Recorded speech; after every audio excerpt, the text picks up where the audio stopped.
Jays fans are going to say the Blue Jays, but the people who aren't one of their fans, who's going to win? Because it's down to best of 3. And everyone thought this was kind of going to be a whitewashing by the Dodgers. And it hasn't been. It's been a very...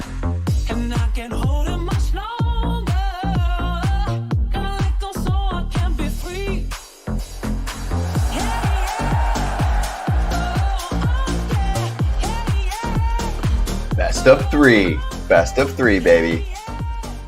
Here's where I'm going to start before we charge.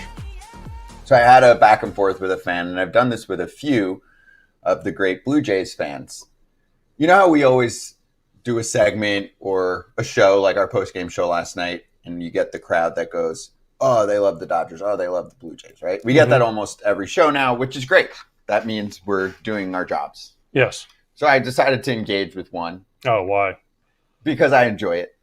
You enjoy torture? Yes. You enjoy torture, or you enjoy arguing with someone that doesn't have really a reason? I'm actually trying to promote peace by saying, hey, how can we be better for you? And let me explain my perspective here, right? So I went through the entire rundown of what we did last night, right? Okay. Because he's like, hey, you guys are just talking about the Dodgers offense not performing. What about respect for the Blue Jays? You guys don't even watch them. I've watched every Blue Jays postseason game. Every Blue Jays postseason game, okay? So I went through how we spent, 12 minutes on the postgame show to start, and it was all about Vlad and the big 7th inning, et cetera, right? So we went through the whole thing, and I just said, and he appreciated that, and his response was more about how he feels like the one Canadian team in the sport doesn't get respect and how it's looked at in the U.S. I haven't replied to him yet because I'm going to do it on this show. What? We do not care where the team resides. Why would we care where the team resides? I mean, we did a whole thing on the Expos. I think it's cool that there's a team in Canada. I think it's awesome. I think there are... Heck, I wish there was a team in London, Tokyo when I was playing. That would have been awesome to fly to all those different places and play. I love going to Canada. Other than the ketchup is a little bit different when you go to McDonald's, and there's things that taste just a little bit different. They have a lot of really delicious stuff in Canada, and I enjoyed the people there. I enjoyed going there.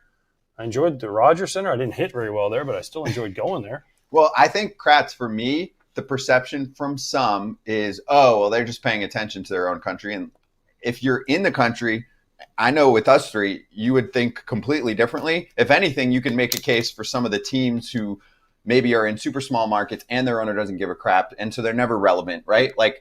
Rockies fans have much more beef than Blue Jays fans. We talk about the Blue Jays a ton, and I think they have a ton of respect in our sport. And I think there's nothing that says, they're in Canada, so let's give them less attention, or let's watch less games of them. And I'm not speaking for, the Yankees and Blue Jays have beef with the broadcasters, fun beef. Oh, they're not good. They're not relevant. Both sides have done that all year. We're not involved in that, but help me out here.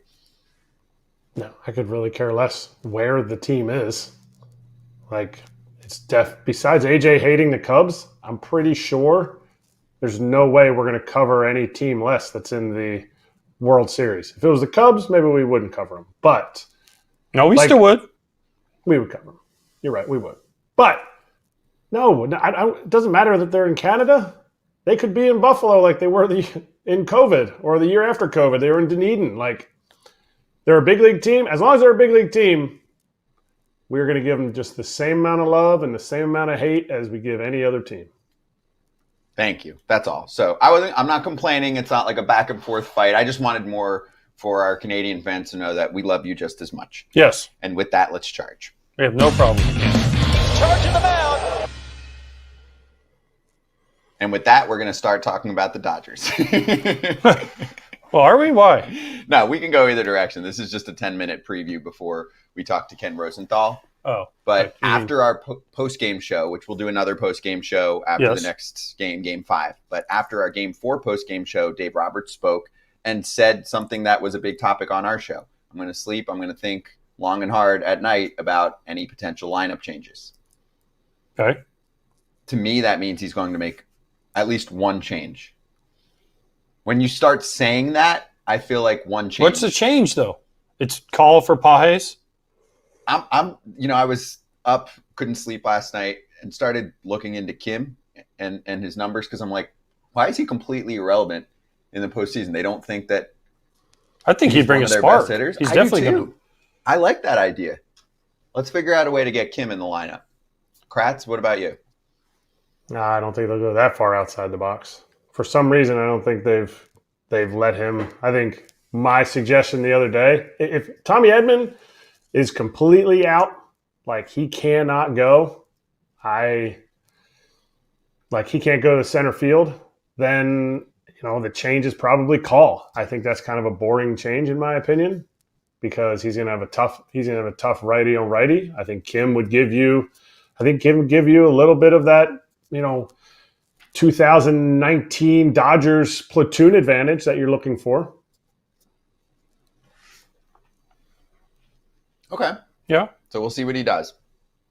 Now, pitching wise, let's start, just while we're on Dave Roberts, with how the Dodgers plan to attack Trey Yesavage.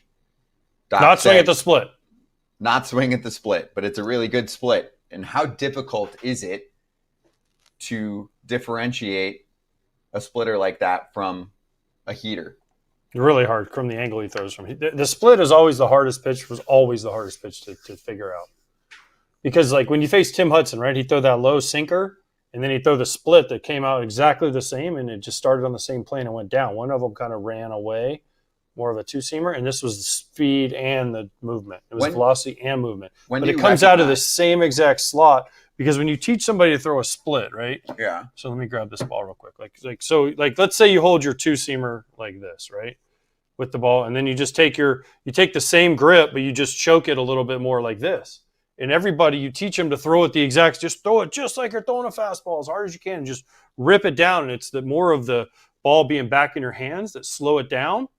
Now, everyone holds it a little bit different. Like, some guys go way deep. Like Jose Contreras used to grip it like all the way back in his fingers and have his fingers split, and it was like a knuckleball, right? But the good ones like Clemens, Hudson, that had the true, like, very late split, it was because of the speed and the movement, and it looked exactly the same coming out of their hand. Because, like, people that say, oh, you see the dot, you do see a little bit of a dot, but it's so fast.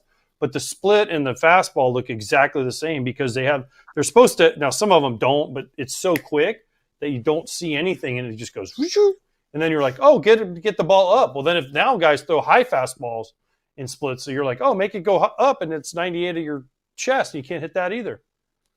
And you recognize it's so late in the game. That's the thing with the split. That's why, to me, it's always been the best pitch. And there was that long time where, oh, you'll hurt your arm if you throw it, right? But it wasn't really the split. It was more just other stuff that was going on. Throwing hard, apparently, Kratz, can cause arm issues. Yeah, and some of the best splits that I've caught, guys manipulated a little bit. I don't know that Yesavage is there. My fear with Yesavage is I don't think his stuff is nasty. I think it comes from a unique angle. I think it comes from a place where, the reason you can't hit a pitch is because the reason you can't hit a late life fastball is because you're thinking, your mind processes that it's going to drop however many inches. And when guys have late life fastballs, that's why it gets on you. That's why they pop it up. That's why they swing and miss under it. I don't think Trey Yesavage's stuff pops out it's not like unbelievable stuff. It's just coming from a weird angle. So have the Dodgers made enough of a adjustment from seeing him one time? I mean, last time Shohei struck out, and then the next guy to strike out was Pages. So they went 1 through 9, nobody struck out. And Max's strikeout that he had, Max Muncy, that was like a splitter that looked more like the forkball that Contreras used to throw, that like just dove out of the way. And you'd see swings that you're like, I don't know. So can they put it in play enough? And is he going to be able to make an adjustment if they are putting it in play to be able to get to another part of the zone? Okay, so that's the Dodgers attack plan. What about the Toronto attack plan? The same exact one they had on Snell in the first game. But what if Snell's stuff is like it was in the prior start? You got to attack Blake Snell early. You can't let him get to 2 strikes. Because one thing about Blake Snell you have to understand, he never gives in. He just knows at some point someone's going to swing at a slider in the dirt or a curveball or changeup or something and get themselves out. So he never, ever gives in. He never just says like, oh, it's 3-1. I'm just going to throw a heater down the middle. Like it's like, oh, I'm going to try and now if I walk you, I'll just punch out the next guy. Like that's how Blake Snell thinks, and that's if you watch him pitch. That's why he's gotten better at it, but that's why his pitch count used to run up so fast. Was because he never gave in. So do you need to take more against him, even if you're an aggressive team like Toronto? That's a thin line because then you could be behind 0-2. Right. Right. So if you take more, it was always like, oh, let's get this guy's pitch count up. Oh, okay, but then we're 0-2 and we're punching out 10 times, 12 times in 6 innings. Like, is that better, or what if we go up there and look for first good one and take a swing at it? That's what the Blue Jays did, but he was kind of all over the place in the first game. Maybe he'll be more settled. It's Dodger Stadium. It's his second World Series start this time around. Maybe he'll be a little more settled. Plus, he's gone good, bad, good, bad, good, bad a little bit, kind of like the way Bieber did. So I think he'll be better, but it's – I mean, he's good. I don't want to – especially if I'm hitting off of him, I want my 3 swings. I don't want to go up there and be like, oh, God, I got to take one. Oh, now I'm 0-1. Crap. Now, got to get him.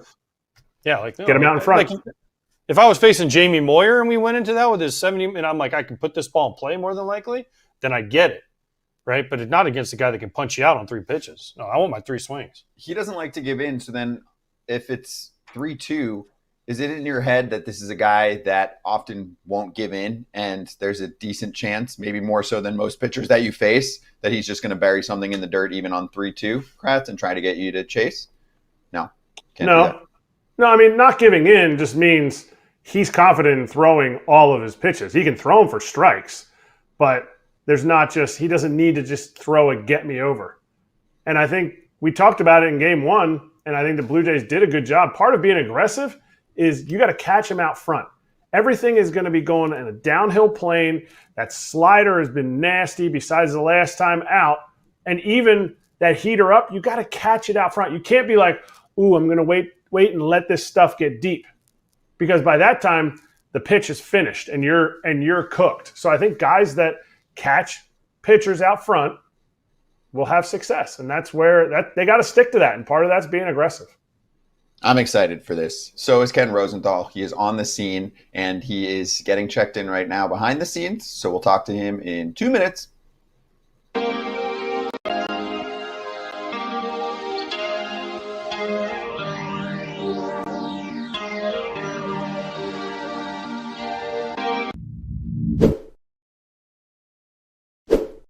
This episode is brought to you by Square. Your favorite neighborhood spots run on Square. Square is a proud partner of more than 4 million neighborhood businesses around the world. These businesses are what make the neighborhood the neighborhood. You and I are both in Orlando, and I see Square all the time at those awesome farmers markets around town. And a lot of restaurants in general just have this to where they have the little thing plugged into their phone, and you stick your card in it, and wham, bam, we're out. It's cool. It's a way for local businesses to make money and make it easy on not only them, but also on me, the consumer, because Lord knows I'm not making or selling anything.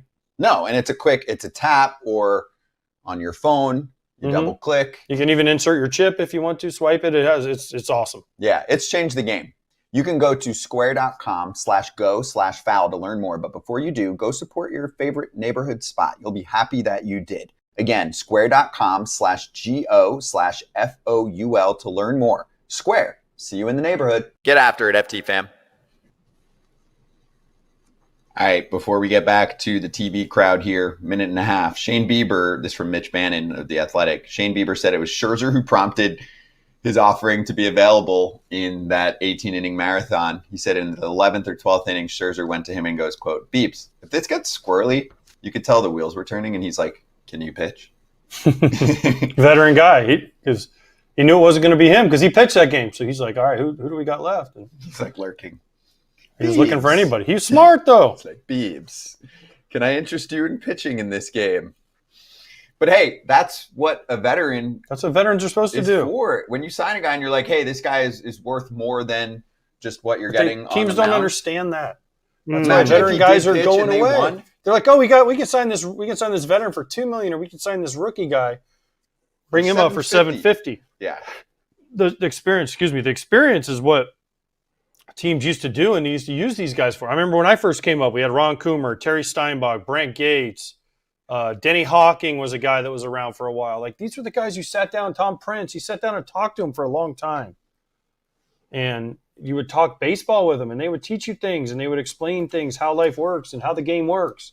And now those guys are kind of going away. And I'm not talking about superstar players. I'm just talking about veteran guys that knew and understood how it worked. Also, quick note. Doesn't work. No, it's not a thing. Beebs said bullpen later in the series. He's like, of course, World Series. So, stay tuned.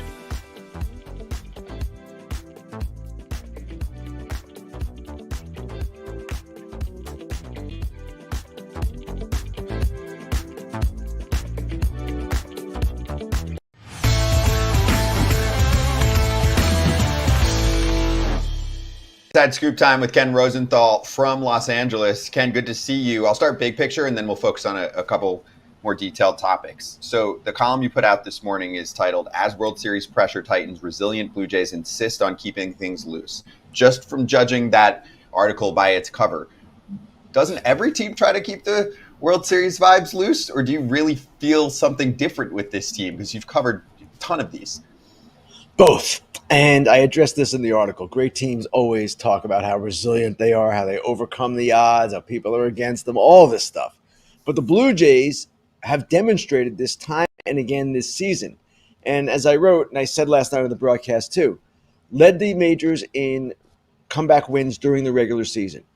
In the ALCS, they're down 2-0 after losing the first two games at home. They're down 3-2 after a crushing loss in Game 5, win that.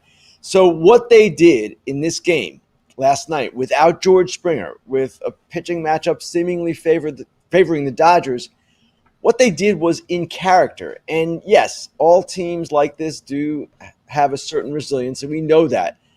This team, though, to me, and having been around them now for a few weeks, it's a special quality. And I can't say it's more special than any other World Series champion or World Series team, but it sort of defines them. And they talk about it a lot. Ken, at what point are you media folks that are just rooting for the Dodgers, are we going to stop being surprised? Are you guys going to stop being surprised by what the Blue Jays are doing? Because, you know, the Yankees, they're going to lose to the Yankees at some point. They're down to the Mariners. They lose the first two games. The Dodgers, like you've said many times, are just going to squash them like little bugs. Ken, at what point do you media folks stop being surprised by what the Blue Jays are doing and how good they are? First of all, I never said that. I don't care who wins. Second of all, AJ, don't play the you media folks game when you are now in the media.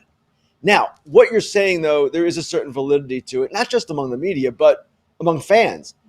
The expectation is that the Dodgers were going to be favored in this series, and they were, and that they probably would win in 5 or 6 games, which they still could do at least 6 games. The perception was that way because of the defending World Series champions. They've had an interesting kind of year, but they got hot at the right time. Now, what has happened is the Blue Jays have gotten hot at the right time too, and the Dodgers, while their pitching has been outstanding, starting pitching, their offense has sagged and their bullpen remains a question. So this series, in my mind, was never going to be a rout. I thought it would go 6, and I thought the Dodgers would win. Now I'm not so sure, to be perfectly honest, because what we have is a best of 3 with 2 of the games potentially in Toronto. Does this become a must-win for the Blue Jays? Because there's been you can see a little cracks in the armor when you look at Snell. They got to Snell, and Shohei wasn't awesome. Glasnow can have his things, but Yamamoto, nobody's cracked Yamamoto. So does this become a must-win for the Blue Jays because of how good Yamamoto has been? You can look at it one of 2 ways, Erik, and certainly the way you just described. You've got Yamamoto in Game 6. He's coming off back-to-back complete games, brilliant performances. You got to win tonight. But to go back to the original question that Scott asked, they got down 3-2 in the ALCS, and they lost that game in crushing fashion. They were up in the 8th inning. Cal Raleigh hit the home run. And then Suarez, we know what happened. And yet they go back home and they win. They go back to Toronto, and who knows what might happen in Game 6. Now, granted, Yamamoto was brilliant in Game 2, and that's going to be something in their minds. Can he do it a third time? I would seem to think that he can. But I don't know, Erik, that anything we've seen this postseason, even in the regular season, has gone according to what we necessarily expected. And if this series has 1 or 2 more surprises, that wouldn't surprise me either. It would be nice for Toronto in their pursuit here to win tonight. Obviously, with Yamamoto in Game 6, I don't think it's a must-win. I would think it's more of a must-win for the Dodgers. With Snell going as good as Snell was, I know he wasn't great in Game 1, but to me, this is a bit because you don't want to have to go back to Toronto and have to win 2 games. Everyone has kind of figured out that Toronto's a really hard place to play when the Blue Jays are good. You saw the watch party last night. There was, I don't know how many people were in the Rogers Center / Sky Dome cheering and going crazy. Imagine if it comes back for Game 6 and 7 and everything's on the line. That place is going to, forget the whole place, the whole country is going to be going insane. That's true. And it's a good point because the Dodgers, again tonight, seemingly have the pitching matchup in their favor. Snell, you would think, would be better. He said fastball command was the issue in his last start. He wasn't good by his estimation in that performance. And with the Blue Jays, it's Yesavage for the second straight start on 4 days rest. His velo was down about a mile per hour on 4 days rest, which he hasn't done a lot in his previous start in Game 1. So you would think that, yes, this is a game the Dodgers should win, but you probably would have thought that last night, especially without Springer. I wouldn't expect Springer to play tonight either, but this will be interesting tonight because, again, the Dodgers offense, and I expect a lineup change. Pujols will probably be out of there tonight. The Dodgers offense, except when Ohtani is rolling and maybe Freeman is doing some things, they're not doing a whole lot, and that's a problem. Pujols, you just mentioned Pujols being out. Is it just a simple Alex call because that's who's come off the bench the most? Or is there something where we ask Tommy Edman to go to center field? Is it Kim in there, Miguel Rojas, or is it just an easy swap? You think it's just an easy swap of call? That would be my expectation. That it would be call with Kike moving to center. Tommy Edman has had that ankle issue. He hasn't played the outfield in a long time, even taken fly balls in quite some time. So I wouldn't expect it to be Edman. There is a way, if you put Edman out there, that's how you get Rojas into the infield, but I just don't see that coming. What I see is call in left and Kike in center. It's not ideal defensively, and that's why Dave Roberts has resisted doing it, because this is a team right now built on its pitching. But Pujols, I believe it's 4 for 50 right now in the postseason. It's not good enough. And the at-bats are largely empty. They are seemingly on the verge of a change here. Do they have to make this change, Ken? Do you think that they have to make this change? Because it's not like Call is – I mean, I know Call is a kind of a left-handed specialist. Is this just making a change to make a change? Why not Kim at second base and try Edman in the outfield? Why not – I don't know, try something completely different. Like, I feel like if you throw Kim out there, maybe it's a different dynamic. It's a guy that puts the ball in play and can run and might put some pressure on the Blue Jays. But Betts hasn't – I mean, you guys showed it on the postgame last night. Betts is not well. Kike is not well. Pujols, obviously, we know those struggles. But there's not – it's really Shohei and Freddie. Muncy hasn't done much, right? It's really Shohei and Freddie. If they don't hit, I mean, you go back to the extra innings – Freddie's really the only one that did anything. They walk Shohei every time, clearly. But it's been Shohei and Freddie, and the rest of the lineup has been kind of like, we're just going through the – not they're going through the motions, but we're just like there. Nothing, no damage, no anything really. AJ, you're right. And the question with Edman versus Kim, or with Kim, if Edman can't do it physically in center field, then it's not a question. No Rojas, no Kim. You can't move Edman off of the infield.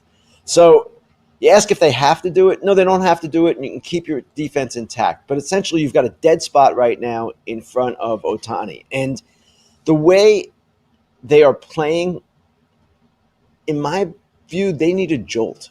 I wouldn't even be surprised if Dave Roberts shook up the order tonight, because they need some kind of different look, something to change the energy of that offense.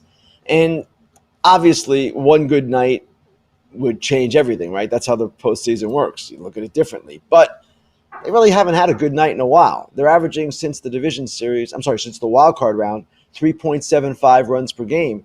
That's not good enough. Even though they keep winning because mostly their pitching has kept them going, they are not a team right now that offensively is imposing at all.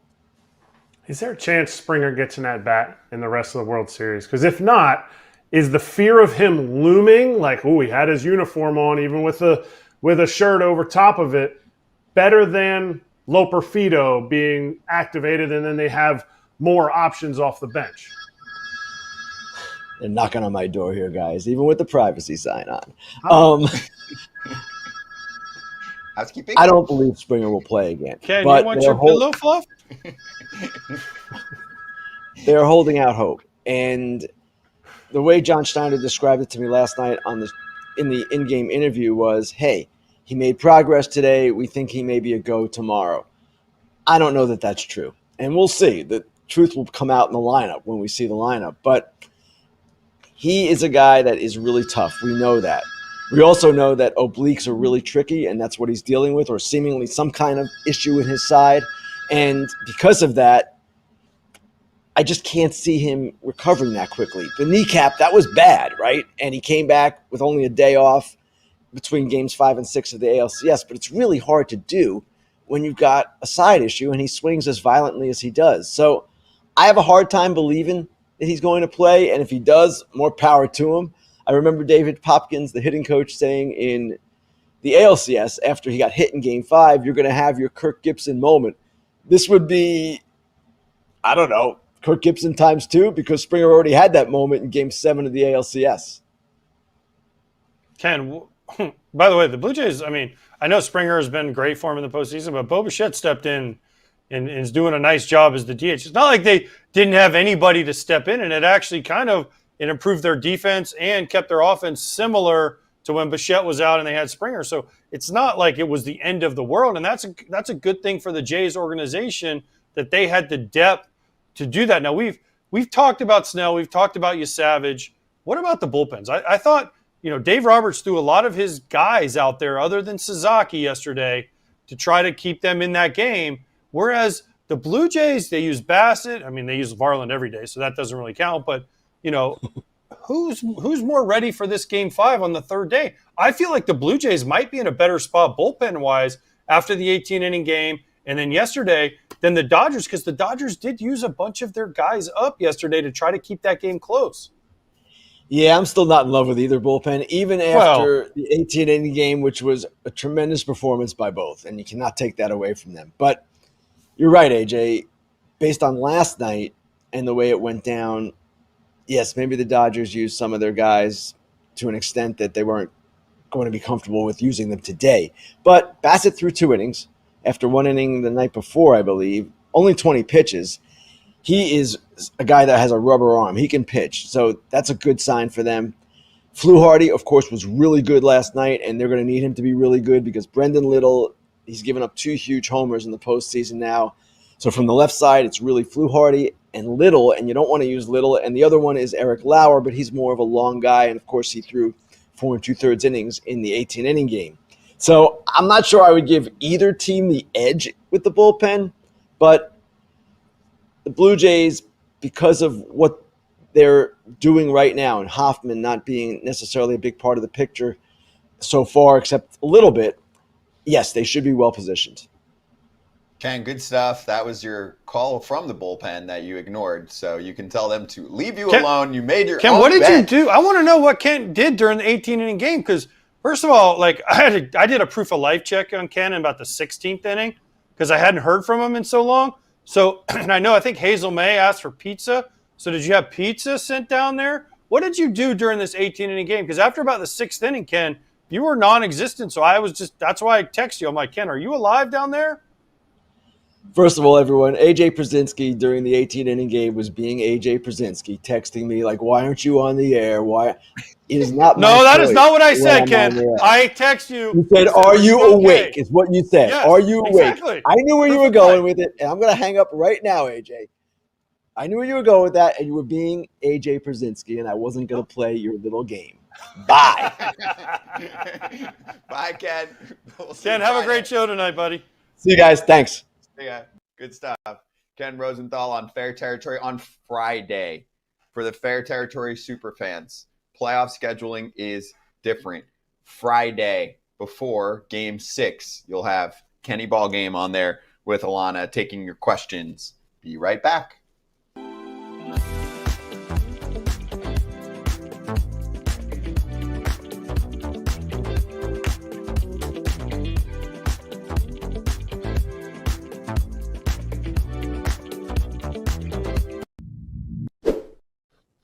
And you can listen to Ken, Tom Verducci, Kevin Burkhardt, yesterday's guest, Joe Davis, today's guest, John Smoltz. I think I got everyone. Last week. He was like on last week or so, wasn't he, Smoltzy? Smoltz was last week. Yep. Leading up to the World A-Rod, Series. Jeter, and Poppy. That's right. I haven't talked to them. What's his last name? Who? The producer. Macheska. Pete Macheska. What a. By the way, I know y'all don't care, but I care. They did that piece in the pregame. I don't know if you watched the pregame, but he's retiring at the end of the World Series. Yeah. This is his 22nd World Series From baseball. From baseball. He's still doing football. This is his 22nd World Series he's done. And my first World Series that I did was 2011. So he's been with me for almost 15 years now. Like when I was doing pre and post, and I've known Pete, and he does games with me in the regular season. What a great guy. And it was awesome to see him do that piece on Pete yesterday. And I watched it, and I text Pete, and I go, I almost cried, Pete. And he texts me back like, of course, that's the perfect response from you or something. Almost cried. Yeah, almost cried. So, Yeah. I mean, he's an awesome guy, and I wish Pete the best. We're going to miss you in baseball and enjoy semi-retirement, Pete. Oh, they're really giving it to him on the way out. He's going to have at least 6, if not 7 games. Oh, I know. I 18 inning texted him. I games. said, the best part is you get to go back to Toronto. Epic. And he's epic. like, oh, Age, you're so funny. You're so funny. He's got that straight Jersey accent. Your Jersey accent is interesting. I don't have that It's one. almost as good as Kratz's Canadian accent. Fox One, try it 7 days for free. You know we're talking about it the entire month because it's brand new. Click that QR code on your screen right now. Support FT. We track that link to see who likes us. And also, World Series TV viewership for the first 12 games looking good. United States averaged 12.6 million. Japan, 10.7 million. Canada, 7 million. Keep in mind, of course, that the U.S. is a much larger country. Canada and Japan are showing up. The combined viewership numbers are the most since at least 2016 because I think the tracking was different and stuff. But that's Whoever pretty good. says people aren't tuning into baseball, just the numbers are there. 33 million was the average between those 3 countries in the first 2 games. The average is Live there. concurrent, meaning the people are people there. at one time, right? Yeah. Live at one time watching that game is the average. People are there. They're watching. 10% of Japan. 10%. That's what 10 million is. Canada? Canada's even better. It's like 20? 15%, 20%. Crazy numbers.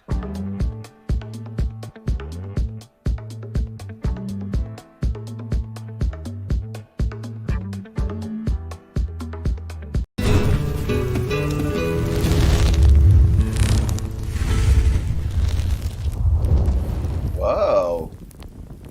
World Series upgrade for Hot Corner. Mm-hmm. I like it.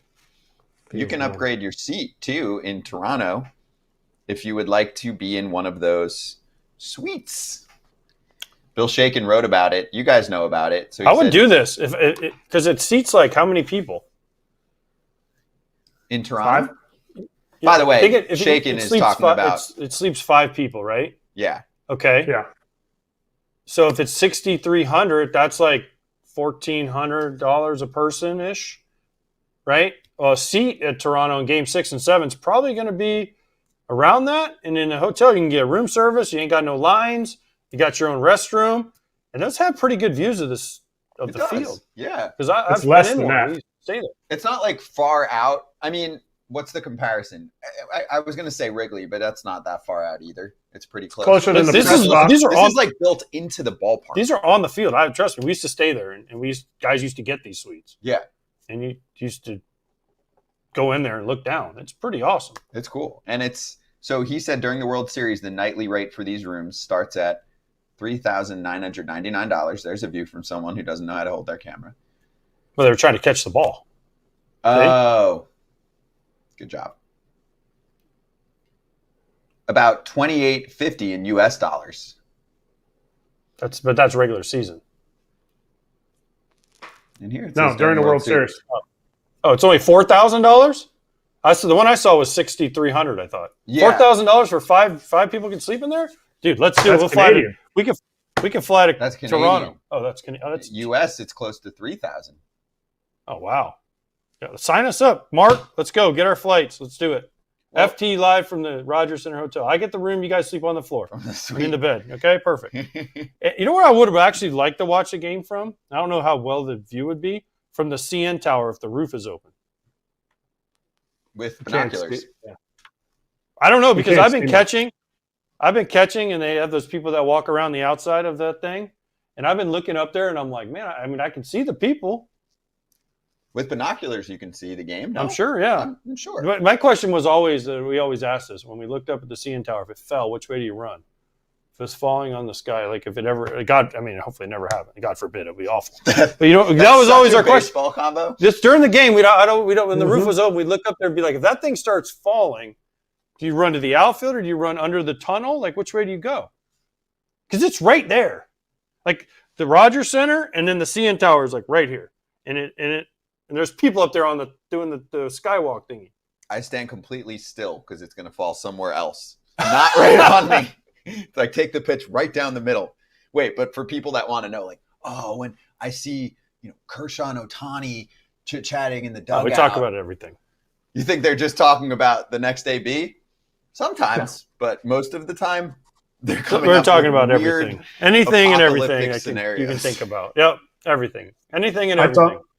I would always, every stadium, especially maybe think of it as Citi Field.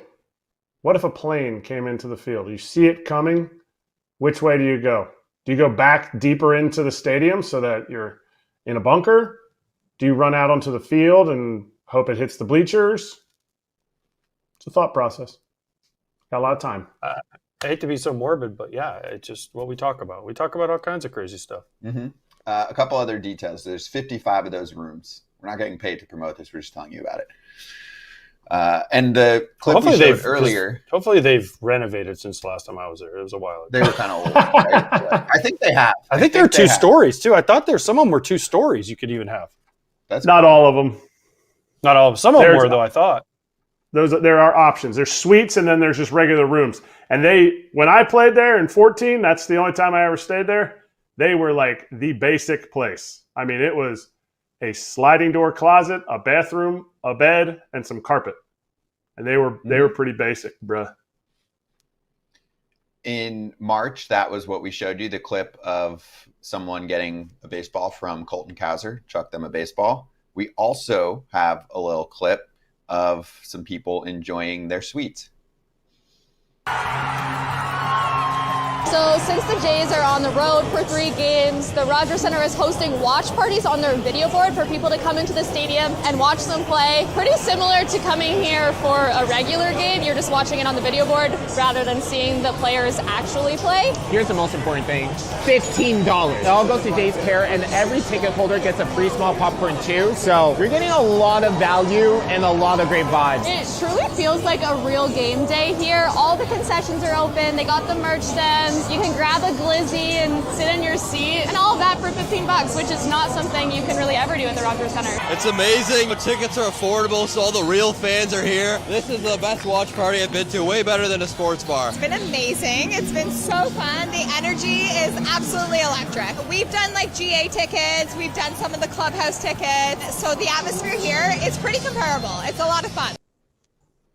That's really cool. And I butchered, obviously, the intro there. We're talking about the watch parties. We moved on from the suites. I love that. Yeah, that's fun. I mean, they're not the only ones that do it, but they do it really well. That's a lot more people than normally are at those things. And $15 for a ticket and a popcorn, that's pretty good. And then you get to hang out with all the people and then celebrate when they win, especially when they win. It's got to be an 18-inning game. But think about so the Blue Jays, by doing this, yes, they get the money and all that money goes to Jays Care, but they still get the concessions. They still get the merch that people are buying because everyone's going to buy a T-shirt or a jersey or whatever it is. This is super smart. But for the fan experience, I mean, most ballparks have tours, and it's at least that price, if not more. So do you think they have the Jays girls that are singing "Let's go Blue Jays"? They have everybody there from the stadium, right? You saw them dancing on the dugout with. Oh yeah. You got a homer, Jay. You got a single. Tough about that one. Everyone wins. Okay.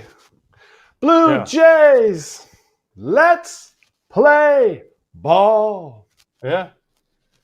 Sounds like someone that's heard that a few times. I've heard that song a lot of times. What's it? Isn't the mascot's name Jay? The Blue Jay is his name Jay? Yeah. In rookie ball, because they have Jay in the big leagues. In rookie ball, we had, I don't even know the appropriate word to say, but in Medicine Hat, we had Blue Jays uniforms. We were the Medicine Hat Blue Jays, and so we had old uniforms. I wore David Wells' uniform, and they had Jay. Jay was a much shorter person, but the same size head as Jay, the mascot. I don't know what the appropriate word is. Yeah. Junior J. Little J? He was literally small J. You buried the lead. Yeah, the point to that whole story was, besides that, you wore David Wells' uniform? Like, how fat were you? Just fit what fits. Extra. You just put some extra loops in your belt. That's all. That uniform's been through it. Oh. Hey, one other. I mean, how old was that uniform? Because David Wells was not exactly on the Blue Jays recently. No. I mean, I played there in 2002. Sure wasn't Vernon Wells? I'm positive. Because it was the only pair of pants that fit my butt. His last season. So when did David Wells play for the Blue Jays? Blue Jays was 2000. Oh, so it's like 3 years old. Okay, that's fair. Yeah. Last part here, to go back to the suites for a moment. It's a question that does get asked. Ace is his name. Dang it, it's not Jay. It's Ace. Thank you, Bro Domenico. No, in the chat. A lot of people Ace. saying That's it's right. Ace. It was Ace. Dang it. Last part here. If you're watching from the suites and there's funny business, apparently they have curtains where they can close it. Oh, really? That's what I've heard. Because otherwise, things can get messy really quickly. Seen it. That's what I heard. Seen it, right? But have you heard that too, Kratz? That they have. I never heard that part. No. That they can block out now. Well, think about it. I mean, it makes sense. In today's world, well, I'll give you a dark scenario. So yes, you don't even have to go there. Yes, but I'm saying, like, behind home plate, you can do promos. There are big businesses that can do promos themselves that would be questionable for the audience. So they can just go, now you don't get to watch. Inappropriate. Okay. Blue Jays, don't look up at the hotel. All right. So that was our little fun seg on some perks of what you can do up in Toronto, whether you want to watch the game or a watch party. And coming up next, we're going to go over the business of the sport. Maury Brown is joining us, senior contributor to Forbes. He's got a lot on sponsorship and ratings and that whole deal.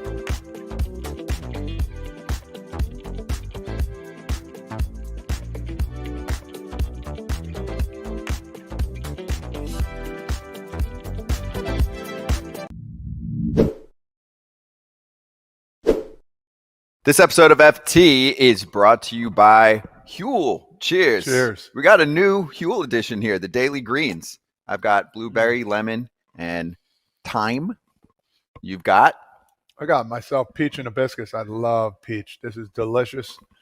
Fuel for the go, man. And this is really good for your body. It's really good for your systems. Anything that has greens in it, especially from Huel, is pretty fantastic. This will get you going, a little energy, a little boost, and keep your insides feeling well too. Yeah, developed by registered nutritionists and dietitians. Few vitamins, minerals, and superfoods. Only 25 calories, 4 grams of fiber, only 1 gram of sugar. That's the goods. Of course, we still love the Huel Black Edition. I got chocolate peanut butter. How you doing? Strawberry banana is delicious. Let's go. Huel makes healthy eating simple. They also just launched into Target stores nationwide. Try both products today with 15% off your purchase for new customers with the exclusive code FOUL at Huel.com/foul. Use that code and fill out the post-checkout survey to help support the show. Everyday Louie has appeared in 13 games this postseason. Louie Varland, only 2 pitchers have appeared in more postseason games. 2017, Brandon Morrow. 1997, Paul Assenmacher. You know who Paul Assenmacher is? I just don't know how to pronounce. He's a lefty. What'd you think it was? Assenmacher? Assenmacher. He was a lefty that threw like down here. He was a reliever. He pitched forever. I think I faced Paul Assenmacher. He pitched into the 2000s? Oh, that dude pitched forever. He pitched. He was on the Indians teams. He was like a lefty. He was like Jesse Orozco, like the lefty that every team had that was like a sidearm lefty, just came in. 14 seasons. No, he stopped in He 99. pitched in 99. I think I faced him in maybe 98. Right as you entered the league, you got the famous Assenmacher. Yeah, but it was like, oh, Paul Assenmacher, I get to face him. This is awesome. Because he started in what year? 86 with the Braves, and I was a Braves fan as a kid, so of course I knew Paul Assenmacher. A little bit. He got better that year too. He got better in the World Series that year. Because Brandon Morrow did not. Brandon Morrow was used, abused, and got waffled. But Assenmacher, shoot, he pitched all those games, and then he went to the World Series. He had 4 innings, 0 earned runs, gave up 5 hits. He was dancing through some raindrops there, but no walk. He was good.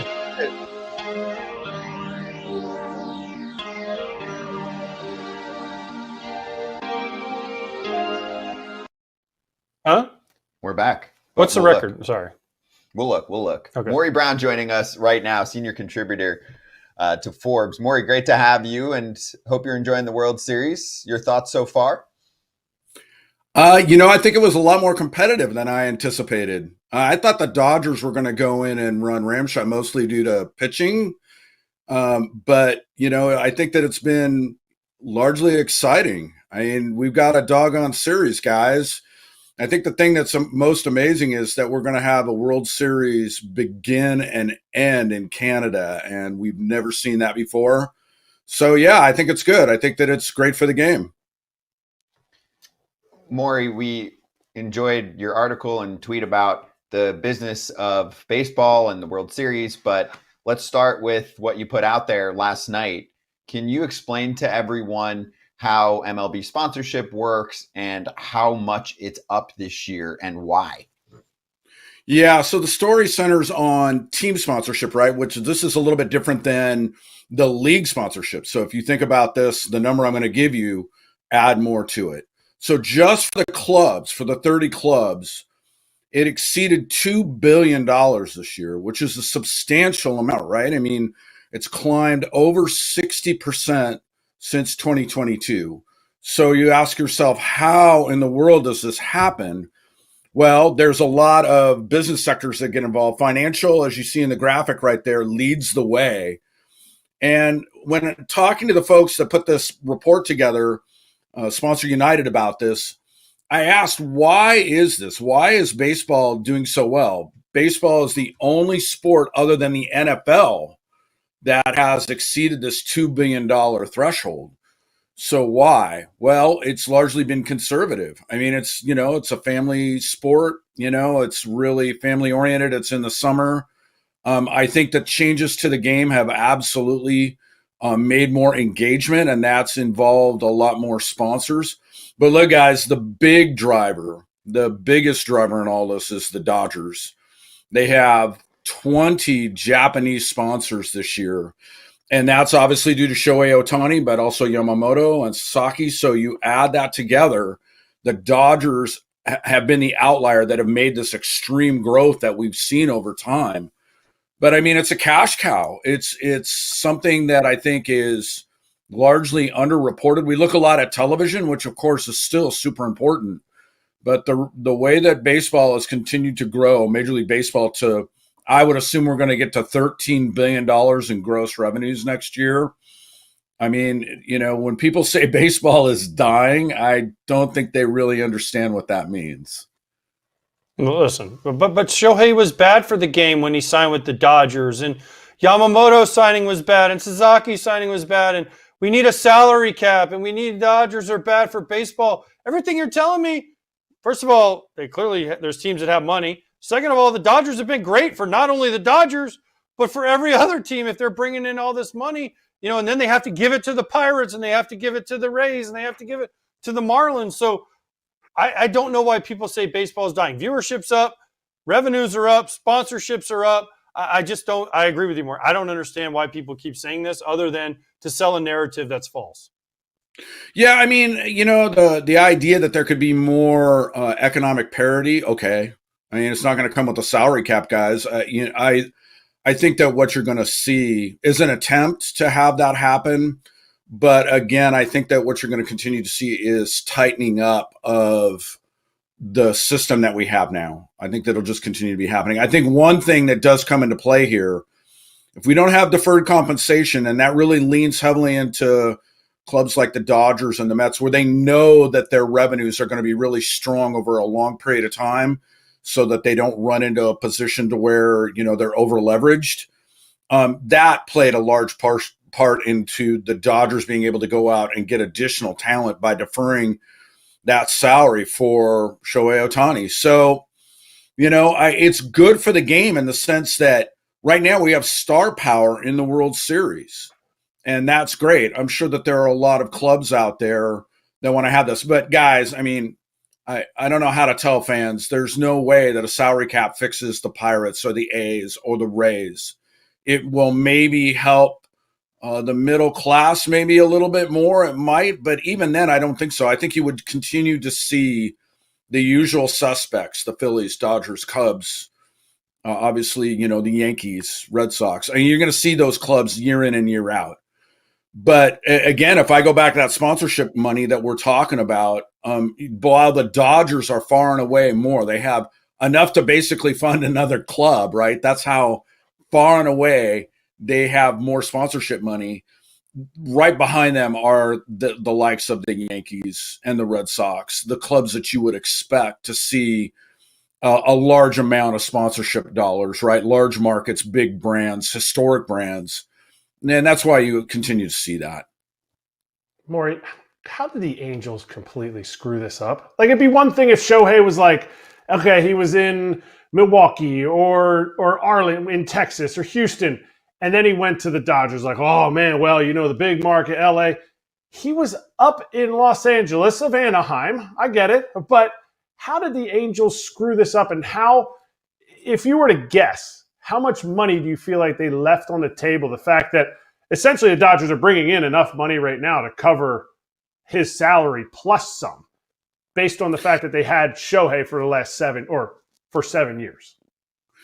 Yeah, I mean, I can speculate. I don't think this has to do terribly much with, the competency of the people around the sponsorship side. I mean, the Dodgers have always tied in tightly in the Pacific Rim just as a general rule, and they just have, I think, an incredible amount of gravity given the name Dodger Stadium. I think Artie Moreno is a very hands-on owner.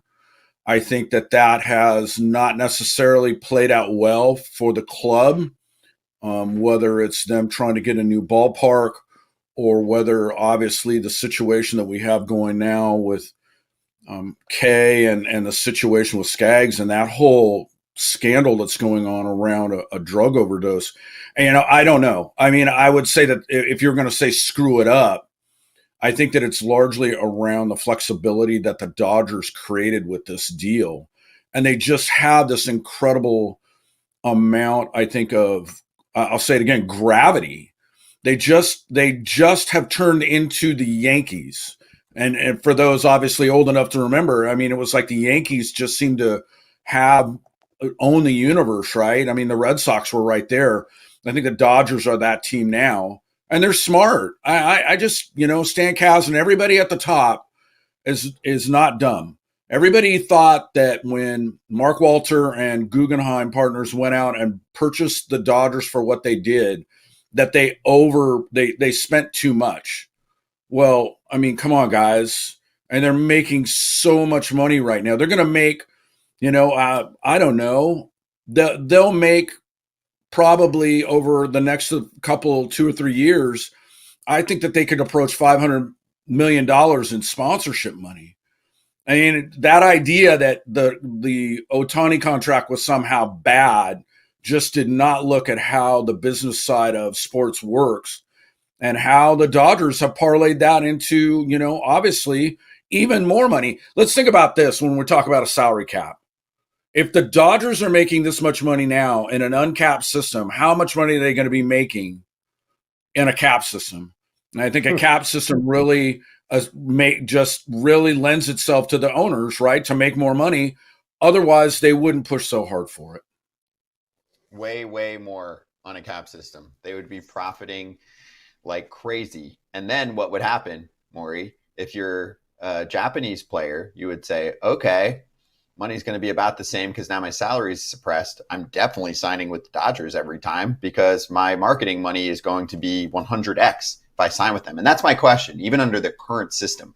For fans that don't care how much money the teams, the league, even the players are making, they might want to know, how do we prevent the Dodgers from signing the top talent really in Asia, but definitely in Japan, right? So, for example, this past offseason, they bring over Kim, and then, of course, they get Roki Sasaki. Any team could have afforded him. Based on what you're saying right now, is there any pathway for fans of other teams to try and recruit Japanese players if someone like Roki Sasaki can sign with any team for the same amount of money? Like, fans want to know, how do we stop that as Roki is now the closer for LA during this run?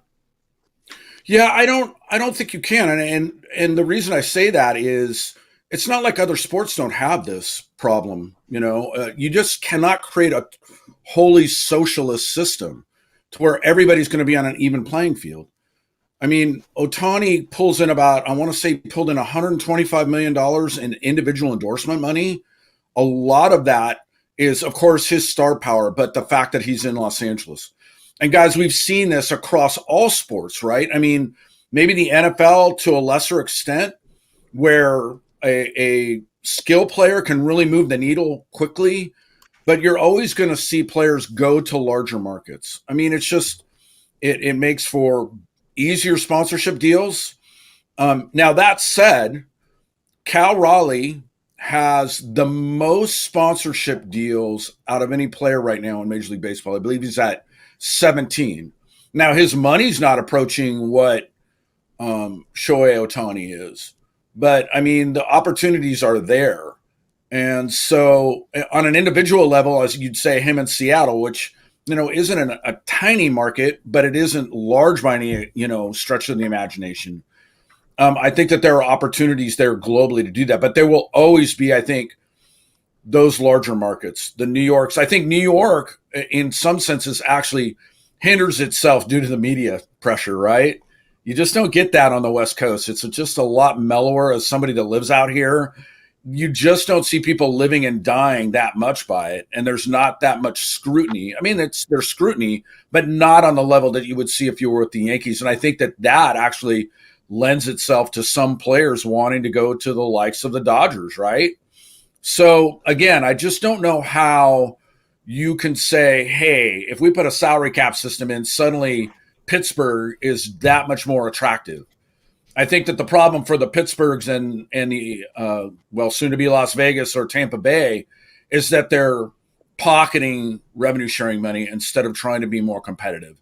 Now, you can be more competitive. Clubs absolutely have windows now. As we saw the Brewers, the Guardians, right, which were in the bottom, third, some of them, right? I think the Guardians, were 25 by payroll rank. I mean, you can get in. And, if we expand the playoffs even further, certainly with expansion, there's talk about adding another couple of teams. I know that the owners try to get that the last round of collective bargaining. Okay, now you can get your foot in the door, and then it becomes a question of, well, is there hope then? And for me, that should be a good sign. Get yourself in. That increases season ticket sales the next year, and in a wild card series, guys, this. There's so much chaos. If you line up right with your front end starter, anything can happen. I mean, you can see big clubs get knocked off just as easily as low, small markets.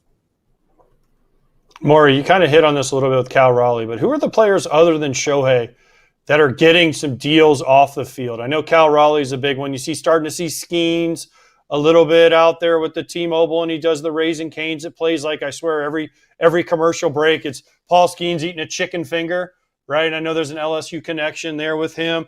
Julio Rodriguez is the T-Mobile and Adidas guy. But who are some of the other guys out there that are really making big strides off the field besides Shohei? Obviously, Shohei is on a different level, but who are the other guys that really are doing things that are special? Well, certainly Aaron Judge, I'm sure, is doing more than well, right? Francisco Lindor, You're going to see guys that you would expect. Again, here we go, right? Most of these guys, with the exception of the 2 Mariner players that you see listed here by total volume of sponsorship deals, they're in larger markets, right? And that would be something that you would probably expect. They're going to have a lot more media spotlight. It's surprising to me the number there that we look at Justin Turner, right? And yeah, he's a surprise, right, on that list. I know it is always surprising, and he is always there. But again, I think that the question becomes then, right? Like how many deals, as opposed to the amounts, and the amounts are always kind of hard to suss out. I will say this: I think that the Players Association has done a better job of trying to go ahead and have that happen. Certainly, I mean, guys, this. The agencies are the ones that really, I think, helped us a lot. And if you go look at Cal Raleigh, I think he's a Boras client. So you start to get into stuff like that. That stuff really largely plays out. And again, I think that baseball is moving in a positive direction, right? I mean, for all of the pain and suffering that Rob Manfred went through with the implementation of the pitch clock and the rule changes, once we've gotten past that, it is a lot crisper, and it is pulling in, I think, more fringe fans that are then becoming, your core hardcore fans. That's what you want. So attendance was pretty much flat. Television was up. Again, sponsorship money's up. Some of that, of course, is going to ebb and flow depending upon competitiveness. It never hurts, obviously, to have the Dodgers or the Yankees or the Cubs, Red Sox involved in it. But we're starting again to see, Seattle, I don't think they're going to squander this opportunity this time, guys. I think they did when they made the wild card last time. I think that they felt that maybe they weren't on the development path and fully there. I would expect them to try and really continue to move forward and stay in this window. So I think you're going to continue to see the likes of, Julio, again, Cal Raleigh, if he continues to have that season that he had again, which of course was extraordinary in and of itself, whether he's able to repeat it. Now I think he becomes more of a household name. So, look for guys like that. Cal Raleigh is actually with XL Sports, not with Boras, just to clarify. Yeah. But yeah, where does baseball screw this up? Where compared to the other sports, because of how monstrous the NFL is, but all the players have masks on. The NBA, there's just less players. Where can baseball grow compared to the other sports from a sponsorship standpoint for each individual player? Yeah, I think the difficulty is baseball's design. If I and this actually happened, right? I take LeBron James and he's in Cleveland. I take him to Miami. And they win a championship. I have him go back to Cleveland and they win a championship. That star player is able to be on the screen for the duration of a game, right? And you just have a lot more visibility. Of course, if you're on the offensive side in baseball, you're up, every inning and a half, maybe every fourth day if you're a front-end pitcher. So I think that's been the problem, that we haven't leaned into stars. And of course, you guys mentioned the Angels. I mean, here they had Mike Trout, they had Shohei Ohtani, and they couldn't make the postseason. So, their ability to get stars elevated has largely been, I think, the issue. And that, of course, centers around, again, the game's design. You just have to be built with a roster that's solid from front to back, 1 through 9. You just have to have that. Whereas a skill player in basketball or football can really move the needle. I guess the only other thing, and I don't know how we do this, guys, we're starting to see more and more of it. But, in basketball and football, college is the feeder system. And that gives a lot of players additional visibility through television. Baseball doesn't have that for the most part, right? We have the College World Series, and that's pretty much it. So the ability to get star players' names as more household is really going to be largely about opportunity. So again, I think that it's great that we see somebody like Skeens and the Pirates, right? I mean, you're starting to see the ability of some of these smaller markets where the clubs haven't performed well, him being involved with T-Mobile, obviously Francisco Lindor, you get guys like that. But again, I think that it really is going to boil down to trying to be competitive and being able to be competitive for enough time to become household names. For the clubs, it's a lot easier, guys. I mean, it's brands. Baseball leans heavily into brands, where the other sports, I think, lean into stars. We've been very fortunate the last couple of years, certainly last year with New York and LA, where we had Judge and we had and certainly Stanton, and we've had Shohei Ohtani and the star power there. You just hope that continues to happen. It's not going to always happen. That would be bad, of course, for parity in general. But again, the ability to elevate stars on television is going to drive those sponsorship deals for those players.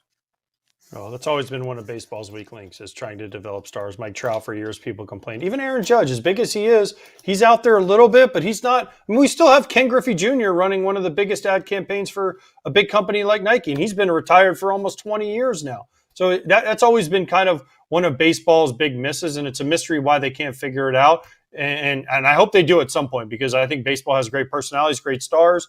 And even Shohei, I mean, as much as you want, Shohei is definitely bigger in Japan yes, he has his things obviously in America, but in Japan. I want to talk about something else some more before we let you go, because I tweeted about this during the 18th inning game, and it was about the music. And I work for Fox, so obviously I kind of am on the inside. But you talked about the music they use, and we always, we don't know what's coming in our ears when it goes to a break. So when I'm doing a game, it's always like, oh man, we went this song or we went this song, and it's such an awesome thing that, and like especially when I do games with Adam Amin, because he's more of a music, junkie, nerdy kind of person, knows more songs than I do. But every once in a while, he'll be like, oh, that's such a cool song from someone I never heard of or something, right? So this article you wrote, how did it come about? And more importantly, like, how do they pick the song? Because honestly, I know they have to have license, but I don't really know. Yeah, I have always wondered about this. The jump music that when we go to commercial is always something that I've wondered about. And so I did. I reached out to Fox Sports. I was like, hey, can I talk to the guy that does this? So they put me in touch with Joe Carpenter, who does the World Series this year. And so to your first point, AJ, it is absolutely all of it is licensed, right? So he has a menu of a few dozen song clips, and he does it largely on the fly. Now, the stuff where we're rolling with graphics like pregame, that stuff will be worked out in advance. And maybe on occasion, there might be some kind of, promotion deal where there maybe a label's doing that. They might try and work something in. But for the most part, it is completely art. It is personal, and it's largely driven by the moment. So Joe, the guy that does the World Series, he's a big jam band guy. So this is what struck me. I'm like, am I hearing Shakedown Street by the Grateful Dead? How does this play in? And you go, well, Shakedown Street, something that's going on with the game, and in the 18 inning one, the one that I think that was the most hilarious was The Sun Will Come Out Tomorrow from Andy. Yes, that's the one. That's exactly the one I tweeted about. Yes, because they played tomorrow, and I was like, whoever's picking the music for Fox is crushing it, because they had all these songs, and then when it got to midnight, they were like tomorrow, and I was like, this is amazing. I love this. Yeah, they had, I think, All Night Long by Lionel Richie, but he's had Jerry Joseph, Widespread Panic, Rival Sons, but there was Aerosmith and Ozzy. He is doing an awful lot around, obviously, the markets that are there. So we saw some LA artists. The big one that I remember, you just couldn't avoid it, was when they were playing in Toronto, and of course the beginning of Tom Sawyer by Rush. It was just too perfect. Rush, Canada, Geddy Lee behind home plate. So as I did it, because I'm a musician, that's kind of my side thing, and I've always wondered about that, right? Like, how does this happen? And so now it's like these Easter eggs with every single half inning. When you're wondering, when the team's coming up, what are we going into? The one that was kind of brutal at the time, but Joe explained this to me, was in the ALCS, and the Mariners are down to their last half inning, right? and they played Alive by Pearl Jam. And I'm like, how are they alive? Well, he's like, well, it means, this is it. They can be alive if they do it here. So, there's all these little tie-ins. Some of them I think he knows more personally than others. But yeah, I think it's a lot of fun. I think that it makes it more interesting now for fans to listen to this stuff and try and figure out how it all ties in. Again, it just is one more thing to engage fans with the game. Well, Maury, I love the kind of stories you put together. Genuinely, it's right up our alley for our fans, for us. So thanks for putting all of that together. Obviously, keep doing your thing. Thanks for joining us on short notice, too. We saw you put that out there. We're like, oh, we got to get Maury on. It's World Series time. Let's talk biz. So appreciate you joining us. Thanks, Maury. Great talking to you. You bet, guys. You have a great day. Take care. Kratz loves that hat, too. He's jealous of that hat, true. by the way. Yeah. What is that, the Chihuahuas? What is that? Real quick, what is that hat? So this is this would be the Hispanic hat for the Hillsboro Hops. So yeah, minor league hat. So yeah, it's I love it when they do. I don't know how the Hillsboro Hops have a wolf howling, but I guess it ties in. Yeah, it's a wolf. So yeah, I think it's great. I mean, this is we don't have time for this, but man, we could go miles on merchandising and how the game is made money that way. It's another big way, of course, on the minor league level as well. Minor leagues always had the best hats. All right, well then, Maury, we'll book you in December when we can definitely use the content. We'll talk to you then, okay? Cheers, man. All right, guys. Take care.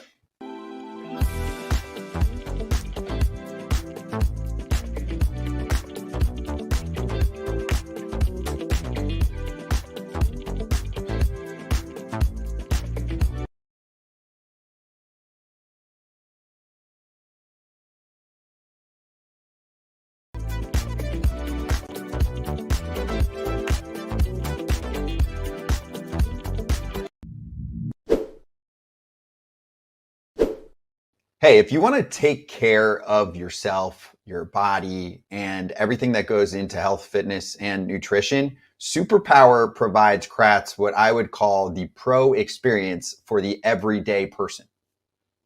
100%. Super easy. You get your lab test results back, and you can streamline exactly what you're deficient in. You can say, okay, this is what the results told me. I'm going to go ahead and maybe look for that in a supplement, which they provide. I'm going to go ahead and look at that in my daily workouts, which they give so many different ideas of how to make sure your deficiencies become some of your superpowers. Superpower used to cost $499. Head to superpower.com right now to learn more and lock in the special $199 price while it lasts. After you sign up, they'll ask you how you heard about them and make sure you mention FT. Your biology decoded, your blueprint activated with Superpower. Trey Yesavage has a superpower. It's called just starting more in the postseason. So Sarah Lang said this is going to be his 5th postseason start. No other pitcher has even made 3 postseason starts within his first 8 overall appearances, regular season and postseason. He's going to be the first pitcher in MLB history to start multiple World Series games within his first 8 career appearances. It's awesome. And I think they're what was it also? He's this is his 5th postseason start, and that's more starts than he made in AA or A-ball and AA or something, AAA something. It's like some crazy stat. Like I think he pitched 4 times in AA, and this is his 5th postseason appearance. And he's got it right. He's got the stuff. He's got the moxie. And when you hear him talk, he understands how lucky he is too. Like let's not just. He doesn't sound like he's whatever age he is, 22, 3, 4. He sounds like he's like 32. Like he sounds like he's got. These are the guys you root for. Yeah. I listened to the guy the scout that signed him. Like a lot of scouts think they've got it. Like they had hurt it with though in college. I remember that's why he dropped. Yeah, he was hurt in college, especially his junior year. He was hurt. I think his velo was a little down. When he was at East Carolina, guys. Mm-hmm. Pennsylvania guys, they're just built different. And he had 6 AAA starts, and now he has 8, and he has 5 postseason starts. No, I think he had AA, he had 4, and he has 5 postseason starts. Yeah, I think he had more AA than AAA.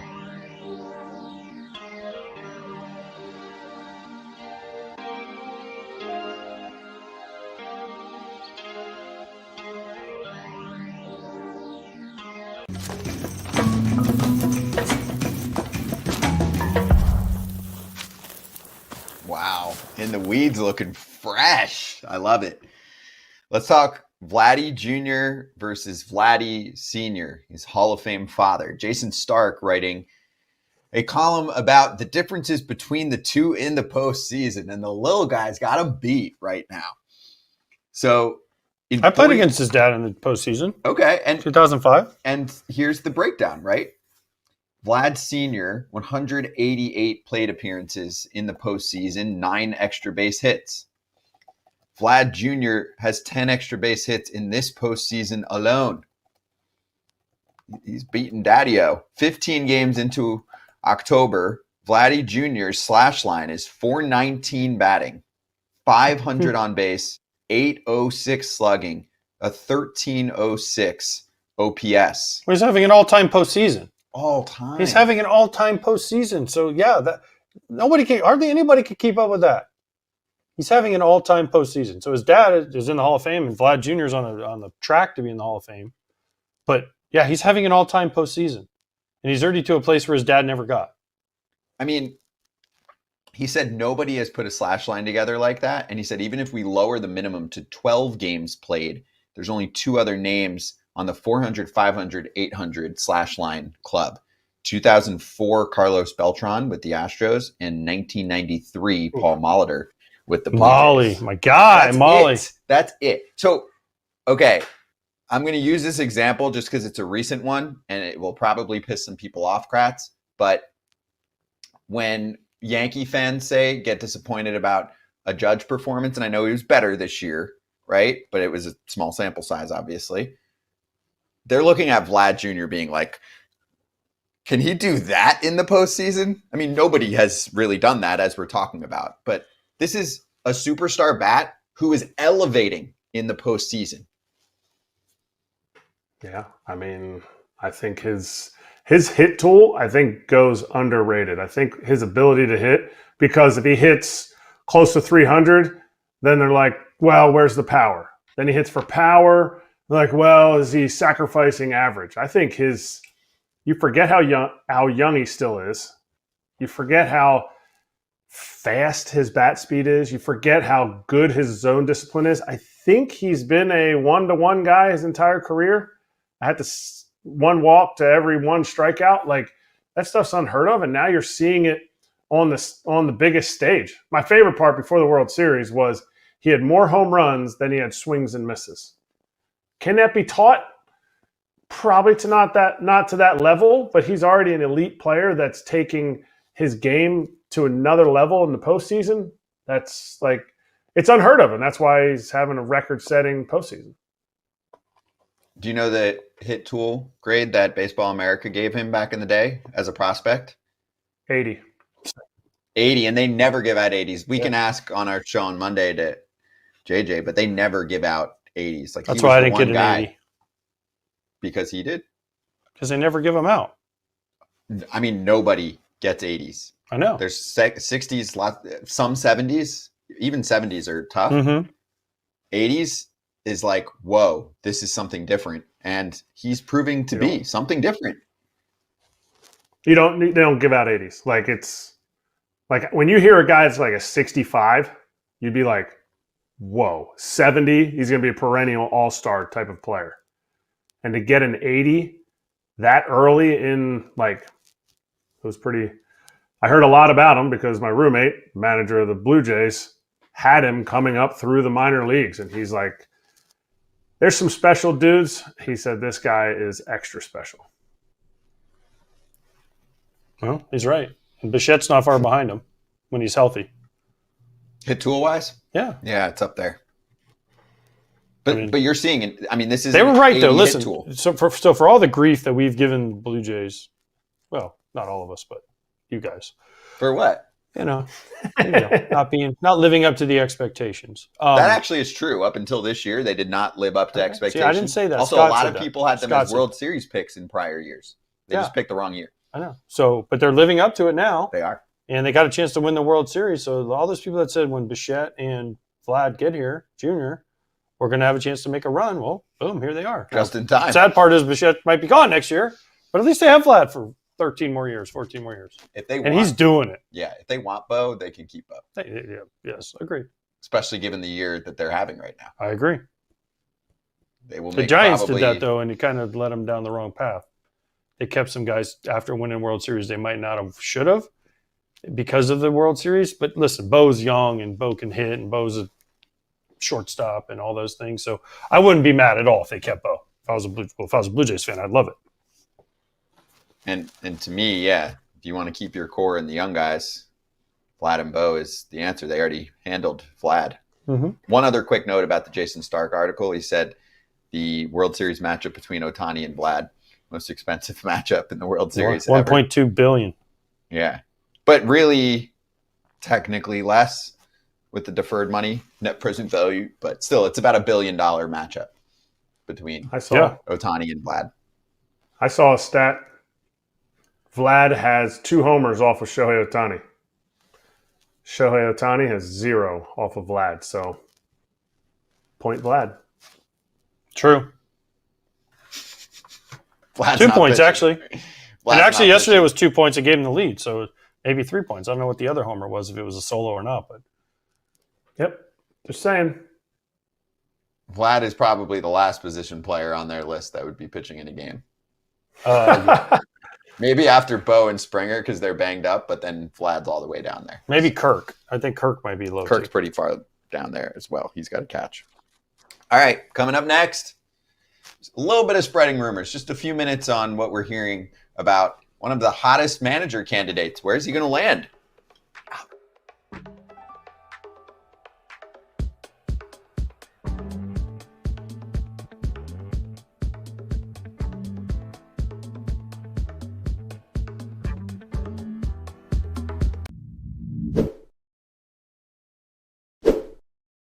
The old card experience was a slow burn, long grind, right? Find the box, find the pack you want, open the pack. Most of the cards, nah, right? You got one that's worth something. Now send it in for grading. Yeah. I mean, the list goes on and on. You want to sell it? Now you got to put it up. Then you got to ship it out. Yeah. There's one solution for that, and it's called Arena Club, and it's just on a click of a dime. You get on your computer, you type in, get the Arena Club app, go on there, type in, put some money in, and type in exactly what kind of cards you want, and voila, it's a great experience. And I think that's what people miss nowadays, the experience, the excitement of getting a new card. You never know what you're going to get, an autograph card, anything you could think of. Really cool stuff. You can get 20% off your first slab pack or card purchase at arenaclub.com/foul. See what gets Toddfather so excited when he gets that digital slab pack. It's like butter, baby. Butter. Hey, we're here showing you the difference between Carl Ravage's hands and Sandy Koufax's hands. those don't look real. They don't look real. Really don't look real. Sandy's not 6'10". Sandy's no, like that's why. And Ravage 6'1", isn't a small 2". guy. He's not a small guy. Ravage is probably what, 5'10", 10, 11? Yeah, and Sandy's got what? I mean, he's 4 or got 3 or 5 4 on inches, him? so he's probably 3, 4? 6'2". I've met Sandy. Sandy's awesome, by the way. He is awesome, but holy hands! Yeah. Those are big hands. 6'2". For Those look Koufax. like my hands when you know how they used to do those things with the hand prints. Like Shaq used to have his. Like that used to be my hand, and then Shaq was like a whole nother hand on top of it. It was like this. Like that's what that looked like. Shaq, Scott Stevens, Sandy Koufax. Who's Scott Sandy Stevens? looks good. Hockey player? Mm-hmm. I don't know. I mean, I know the name. Yeah. Sandy Sandy good. does look good. It's 89. I was very honored when I got introduced to him by Erik Karros at Dodger Stadium one time. Cool guy. Great. He was really nice. He's around often. I know, but he doesn't do a lot of talking, and he doesn't do a No. lot of interviews, and he doesn't sign anything. Talks to the players though. Yeah, but so when I got to meet him, I was honored. Yeah. By the way, quick note, because I don't think we mentioned it yesterday. They were asking the Dodgers who was going to pitch if Yamamoto didn't, and they said Miguel Rojas for real. Sandy Koufax? I mean, I would rather have Sandy Koufax. Not Oral Hershiser based on his first pitch, that's for sure. Oh, we're going to get to that, trust man. me. Joe Davis is going Joe to join Davis. us in 20 minutes.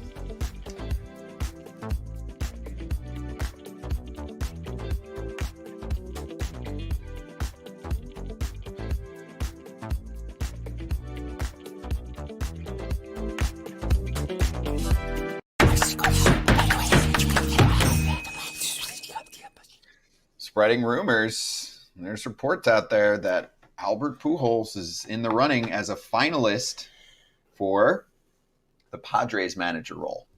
There's others involved. We don't know the other names, but they did the. Well, he's not going to the calls. Orioles, and he's not going to the Angels. There's still a lot of other teams. But those are the two. I don't think he's going to manage the Rockies. He's not going to manage the Dodgers. No, he's not managing the Dodgers. But I'm talking about the openings. There's still yeah. like 5 or 6 other openings, but this seems to be the hot someone number really for him. wants him to be a manager.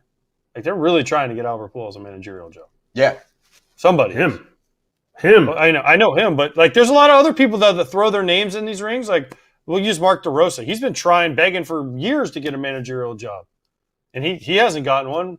I don't even know if he's gotten to the second stage of any of the interviews. But here Pujols is again. So it's like somebody. I always felt like especially if you weren't a coach on a staff that wins, like if you weren't like Craig Alberniz, right, who was on the Guardians, he's been around a little bit and he's coached, and everywhere he's kind of gone, they've done well.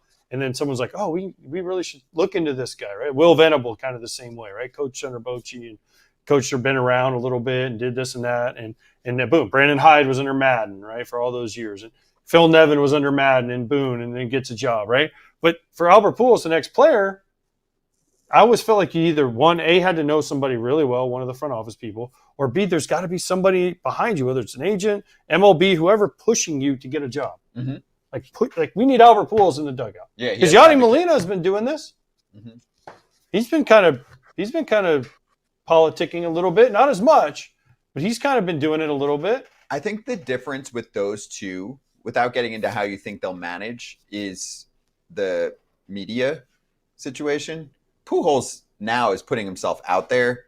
Yeah, there are still question marks with Yadi about how he'll be as a team ambassador, having to talk to media, whether he likes it or not, every single day. Is he going to be okay with that? Is he going to like that? I mean, it's an important part of the job these days. It's one of the largest parts. Yeah. And Pujols is putting himself out there a lot since he retired. Yeah, he is. Yadi hasn't. And that's okay. Yeah. That's his choice. But I think that makes it easier for spots, because what do you do to try and get the job, the manager job, Kratz? What do you have to do? What's the main thing that you have to do? It's what's happening right now. It's a layup question. Yeah, you just get your name out there. Have people talk about you. Get your interviews. Yeah, you're interviewing. And so owners are like, oh, yeah, Pujols. Like, he's been around. He's talking. The guys are talking about him. That's what I'm saying. But I feel like, again, though, you feel like you have to yeah, but see, again, you have to have people talking about you. They have to have people pushing for you. But again, DeRosa's done that. Why hasn't he gotten into this a chance? I mean, I know. Again, I'm not knocking Mark DeRosa. I'm just using him because he's on TV every day, and he's managed Team USA, and there's people that have.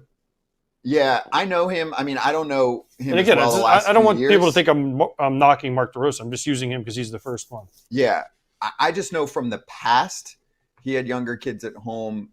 Now they've gotten older, obviously, but I know he had, two kids at home, and it's paid well and has a good setup. So I don't think he wanted to leave that setup. So I don't know how serious he was taking it. So I don't know what the current situation is, but in the past, I know that was part of it. But Pujols is ready to run.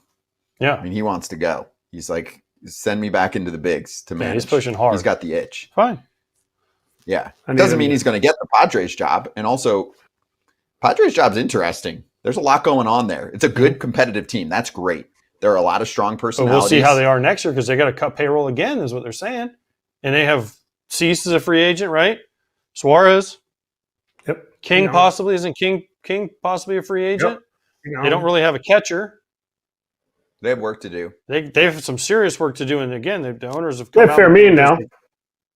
They have Fermin. I forgot about Fermin. They have Fermin. They do have a catcher. I think is Arise a free agent? He has one more year. Rise free agent. Rise a free agent. So they got some. They're going to have some things to plug in. And I think it wasn't about a few weeks ago. Wasn't there an article I thought I read where there's been some infighting amongst the San Diego people, and they want to cut the payroll a little bit more. I don't know. I could be wrong on that. I mean, they had infighting last year just over the ownership of the team. And also they've shuffled through a lot of managers. And, you can blame the manager every time, but eventually you're like, why are there so many manager shufflings going on here too? Yeah. So it's interesting. San Diego's a good job though. Yeah. What?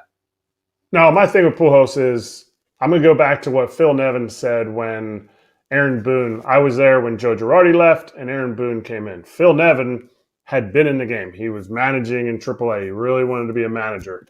And he goes, I really felt like when I came over to be here with Boone, he would have a tough transition into being a manager coming from TV. And I would have agreed with him. And Booney could not have done better. Like he was so locked in. He knew what was happening for not being on the field. So I'll be interested to see when Pujols gets a job, because clearly he's gonna get a job, and as hard as he's pushing for it, how locked in to like who's that bench coach? You know, to me, you need an absolute G as a bench coach if you haven't been in the game. Like I've been coaching high school baseball. If I would go back and manage a big league team right now, you have to get back up to speed. I don't think it just happens like that. So I'll be interested to see who they'd make his bench coach. And credit to Kevin Acee, good reporting. He's been all over the Schultz story. I'm still waiting to hear who the coaches for the Giants are going to be with Vitello. I haven't heard any of those names either. Well, his press conference is on the off day, Thursday. Oh, it is? Yeah, tomorrow. So I want to hear. That's what's going to be interesting to me, because he's never even been in pro ball. Yeah. I mean, Albert can probably call up anybody in baseball and say, "Hey, you want to come coach with me?" I don't know. Buster's got good credit. Buster does too, but like, it's not about Buster; it's about the manager, and you got to work with the manager every day. Yeah, that's the thing, right, Kratz? The coaches have to be able to work together, and they have to get along. Because I've been on teams where coaches don't get along. That's a miserable year. When you got the hitting coach and the pitching coach fighting, and the GM and the manager, and it's just like, oh my gosh, like how would they expect us to win when these guys are all fighting each other? Back to the Yankees again. In 2018, they brought in Matt Blake, pitching coach, was in college, and I remember looking at it like, dude, this guy he's never been in pro ball. He was working with the Indians before that, and I'm like, man, how is he going to, like, there's so many things you don't know. You've never been on a big league flight. You don't know about, clubhouses and tipping and all this stuff and the schedule day to day. You're just thrown right into the big leagues, stuff that you kind of learn when you're in the minor leagues. So Tony Vitello, I assume he's going to get somebody that is big league, has big league experience, because there's a lot going on. You can't be like, hey, why is our spring training not that efficient? You're like, bro, you ain't never been to a big league spring training. How do you know how it's supposed to go? Like, you want us to run sprints? You want us to, make sure we make it to class? Like, that's where he's been. So I think having a big league bench coach, and when I say a G, I'm talking about somebody that has run spring training, somebody that has been through it for years and knows how that works, because that is a huge, huge undertaking. He will. He's not bringing dudes up the street. And Matt Blake's worked out pretty well for the Yankees. So good. Yeah, he was awesome. But he's a great person, and so I think that's where Tony Vitello, from what I've heard, his communication, his ability to listen, but then also give instruction has to be through the roof. Padres Giants, Vitello versus Pujols. It's fun storylines for next year if that's what it looks like. Versus the Rockies. Hey, somebody's going to take over the Rockies, GM and manager soon too. We'll get to all that in the offseason. We got a few days left World Series wise, but we do have some awards that were just handed out, so we're going to publicize those, and they are controversial.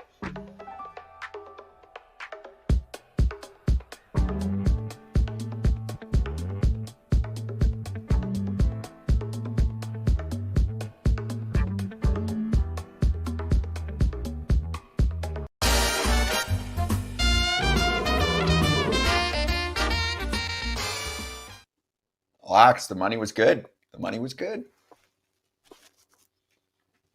Yeah. You had to bet a lot, though. Isn't that minus 180? No. Money lines. Oh, they were underdog. I forgot. Yeah. My bad. 180 on me. 100 to win 180. What did Bieber finish with hits-wise, Kratz? 4. Kratz, classic. Mm-hmm. A lot of hooks on the player props. They're tough. Money bags. Oh, I'm on a little heater right now. Got to stay humble. You are. You're the only one up. I know. A World Series is tough. You got one game. Yeah. And I'm a parlay guy. It's hard to find some parlays in these one game. But we're doing it. We're doing it. You found something? We got at least 2 more games, and I will end in the positives one way or the other. If I have to bet all of Scott's money, I will end up in the This is your last one. positives. This is your last one. Oh, shoot. Shit. Shoot. Game, Crap. Game 5, and you're Shit. a All Monday right, through well, Thursday guy. So this well, is on just, you. Claude, producer lady, make me even. I'm going Blake Snell over 6.5 punch-outs. Make it whatever the number is to make me get even. That's what we got to do. Come on, Claude. Do the right thing for Minus AJ. 110. Mm-hmm. And I'm down 160. You're not down that much. So you can literally go 220 to win 200 or Boom. more. There you go, Claude. There it is. Scott just said it. 220 to win 200. Yep. Would put you in the plus. Okay. I forgot I'm not here Friday or Saturday. So you're either going to be up a little, like 100 or down. I'll either 200. being almost Kratz ranged way down or where I normally am, which is in the green. Mm-hmm. Okay. Good luck to you. I think we'll have time to go Kratz, myself, and Pap on the next go-round. We have 1 minute. I'm counting on Blake Snell being better than he was the first time. Mm-hmm. Yep. All right, Kratz. We'll do ours next go-round. Yeah, we'll run through the 3. Coming up next, for the people, Players' Choice Awards. The winner for the American League and National League's best players. Interesting.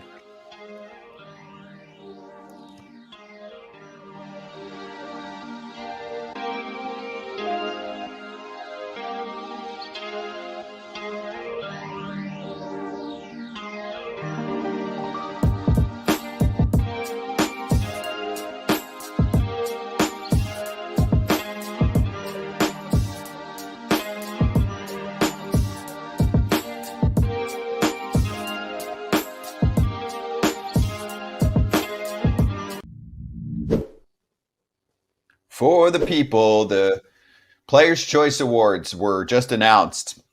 We're going to focus on the Player of the Year, okay? The outstanding player in the American League and the National League. We're going to start National League. I'll already tell you American League because that's Cal versus Judge. They went Cal. We can talk about that later. To me, the more interesting one here is Kyle Schwarber winning Player of the Year in the National League. This is Shohei fatigue. Chosen by the players. Shohei, and you can make a little bit, but Shohei fatigue for sure. We need to read some of the statistical differences. Stathead Baseball comping Schwarber and Ohtani this year for the crowd that's going to listen to this podcast-wise.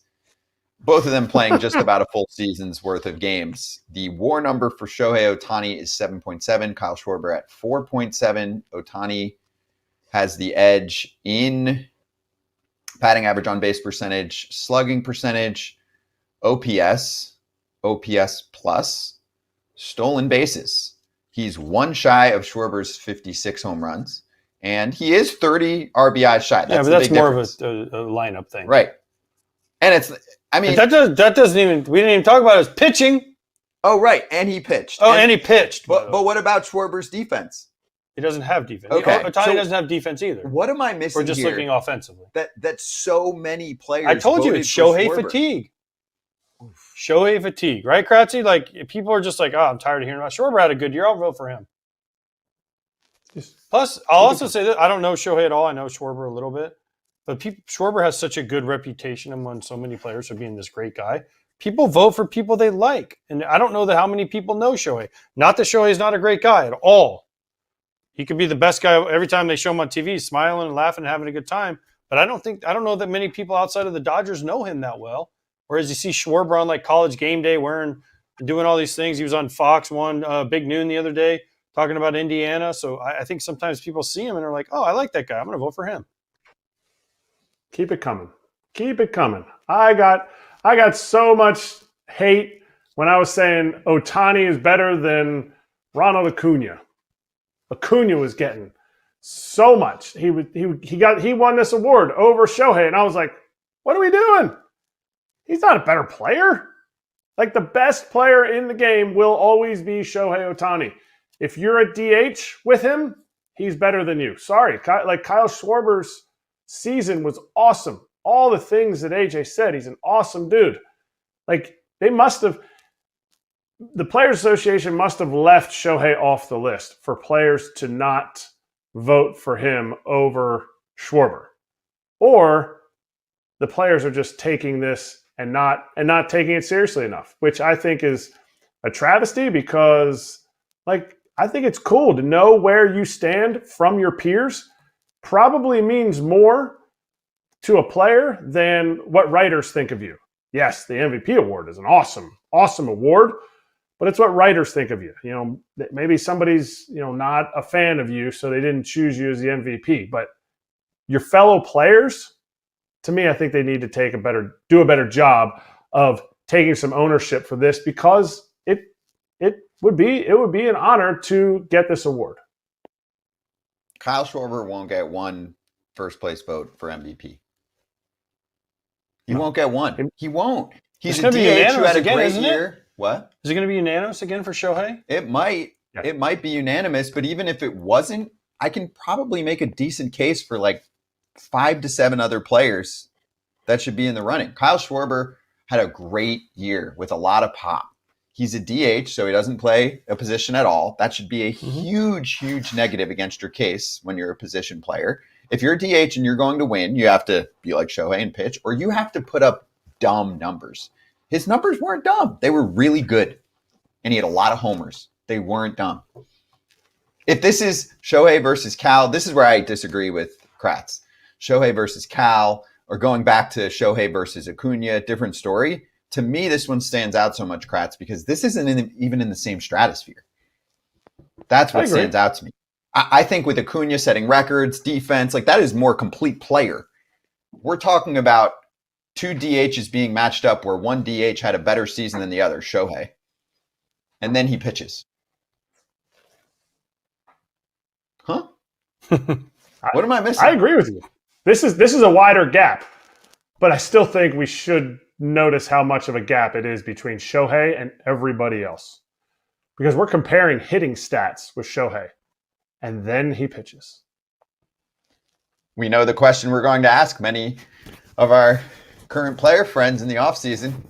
Were you one of the guys? Were you one of those people? Voted for Schwarber? And I'm genuinely curious what you saw that made you think he's better this year. The question should be, how much do you actually take ownership of this? Or how much do you like, hey, who did you write down? Hey, can you just fill this out for me? Hey, John, assistant clubhouse guy, can you fill this in and send it off for me? Exactly. That's what happens. They might have thought it's just an offensive thing, and then they comp numbers and they go homers, RBIs, done. What? Maybe. What did the players from the 1980s vote? Like Shohei beat him in everything. It says player of the year, that's why. And then they were like, pitcher of the year. It's the only thing I can think of. Player of the year and then pitcher of the year. That's why maybe they didn't combine them. But his stuff is supposed to combine. So maybe they were just like, again, it's fatigue. It's Shohei fatigue. Okay. Just wanted to get a check on that. I mean, the rest of these are pretty. Yeah. Everything else is fine. And Cal won over Judge. I mean, Raleigh over Judge is interesting. But nobody's like, what? I mean, we're going to have the same debate. Baston Fairbanks, Marvin Miller, Man of the Year is awesome. DeGrom, Comeback Player of the Year. Cool. Great. Yeah. Acuna, Comeback Player of the Year in the NL. Okay. I know this is not gospel, but just to give perspective, I'm on Fangraphs. Fangraphs wore it's a little higher for Schwarber than Baseball Reference, which was what we just showed. But Fangraphs has him at 4.9. That ranks 25th in baseball. 25th. Second on his own National team. League players. Right. Behind who? Christopher Sanchez? No. Trey Turner. Oh, Trey. Trey Turner's much higher and than Sanchez. 6.7. But there are a number of other players in the National League that ranked higher. Geraldo Perdomo, Corbin Carroll. Yeah, Sanchez is on there. Perdomo had the highest WAR in the National League, didn't he? Perdomo? Yeah. Yeah. He could be top 3 MVP. 7.1. Yeah. Lindor, Tatis, Soto. Logan Webb, Luzardo, Sanchez, Skeens. I mean, we got a lot on here. We got a lot rolling on here. Well, all right. Yamamoto. Wait, actually, I don't know if Skeens was on here. Is he? Yeah, he is. No, he has to be. Yeah, he is. Skeens was a little bit below Christopher Sanchez. Christopher Sanchez somehow has a higher WAR. I don't even look at WAR when it's pitchers. No, for pitching, yeah. Also, it's 6.5 versus 6.4. The purpose of this exercise was to say there are so many players above him. And again, we're not knocking Kyle, but there's just a big difference there. So anyway, don't forget, Ohtani still exists. Someone that'll help us with that problem, Joe Davis from Fox, coming up next.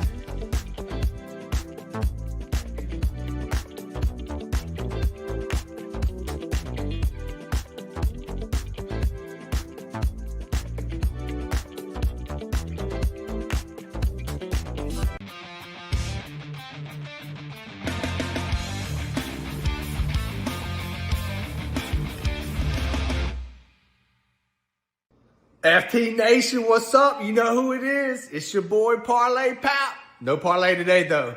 All right, no parlay today.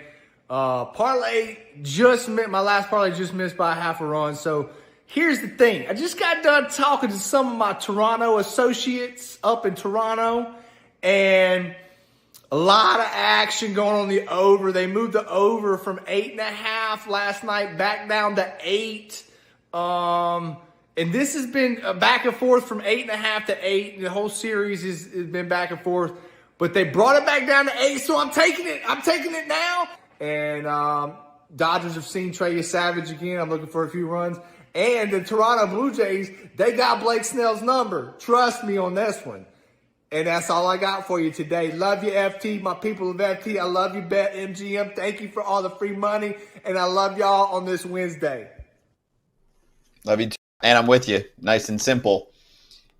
Blue Jays are an incredible offense. I think whether they get to Snell for a couple runs and then the Dodgers bullpen, I look at the other side. I do think the Dodgers wake up a little and get some runs off Yesavage. The other thing with Yesavage, again, going off short rest, stuff wasn't as sharp last time around. I mean, this dude's still a kid, barely pitched in the big. So I'm with you on that one, Pap. One note of advice for your associates. If the total is moving down, that means people are going with the under, and that's why it's moving down. But either way, I'm hot, so ride my hot hand. Tail that. Kratz, you're up. I got the I was thinking about not even telling my pick and just letting everybody log on and seeing what it was, but I got to change it up a little bit. No, actually I don't. I'm just going to player prop. I got Alejandro Kirk, hits, runs, RBIs, over 1.5, and I think it's plus 115. So Alejandro Kirk hits lefties well. Go ahead and get it, Alejandro. I feel bad for him, but we'll see what happens. For Kirk. Yeah, poor Kirk. Poor Kirk. Cold Kratz. Let's see what happens. Hey, MLB World Series same game parlay boost token there for you. Use it. Add an SGP bet on your World Series bet. Slip. Activate the token. Get extra winnings if you win. Gambling problem or concern? Call 1-800-GAMBLER.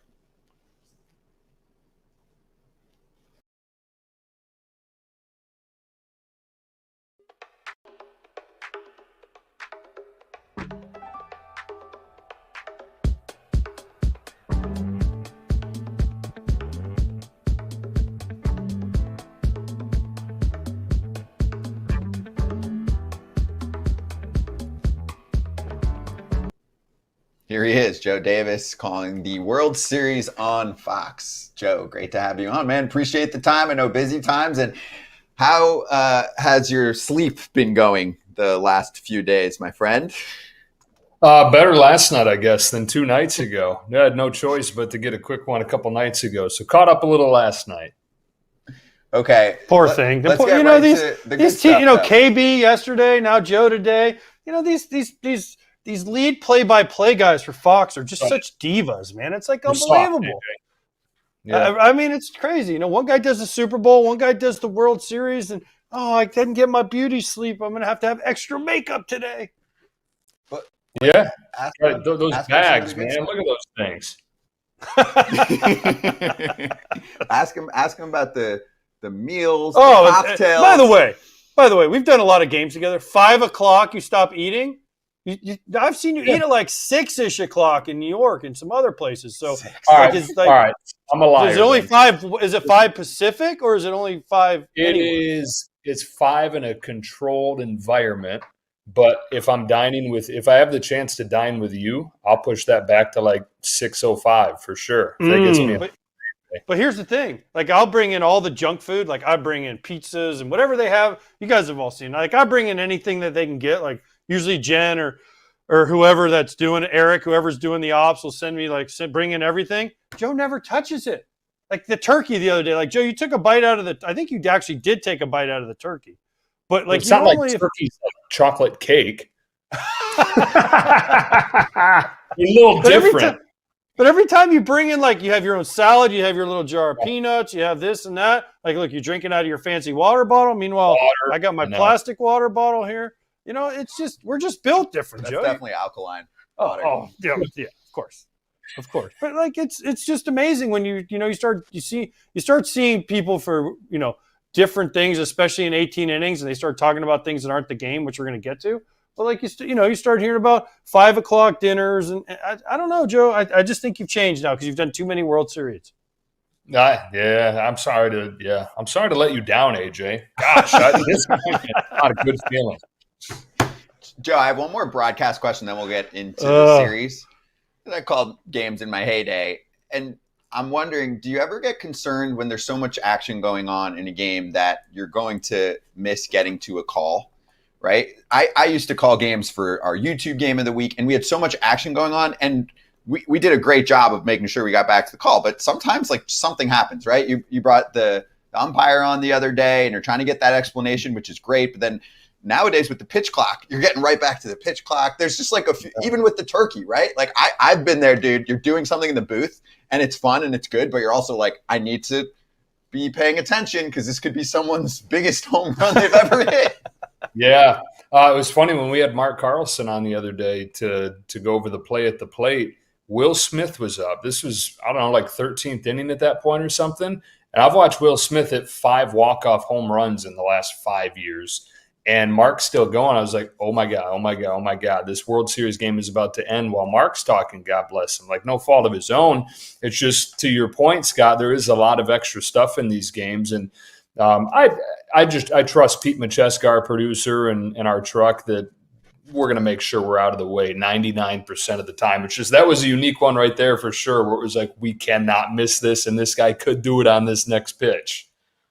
Hey, Joe, first of all, great job on the thing you guys did for Pete yesterday. I texted Pete and said, it almost made me cry, which Pete was like, that was the perfect response. But it was a great job what you guys did for Pete. But I always wondered this, and I've never asked a play-by-play guy this. How much do you pre-plan your calls, or how much do they just come to you?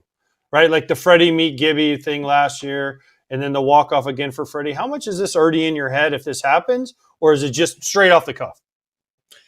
I think it's somewhere in between. I never want to be scripted because I think it's going to sound scripted, but I'm always trying to lean forward and anticipate something big happening. So then when it does happen, it's not just, okay, home run, what does this mean? Like, I can't figure that out in the moment. I'm not smart enough to figure out right there in the moment the appropriate context for the call. And I think that's what it requires this time of year, is a caption that can really make it stand the test of time, and that people can go back and watch that clip 50 years from now and know that it was more than just home run. Like, what did the moment mean? And for me to do that, I'm always thinking about, the context around the game, around the inning, around the at-bat, and then hopefully the right thing out of that thinking comes out, as opposed to scripting it.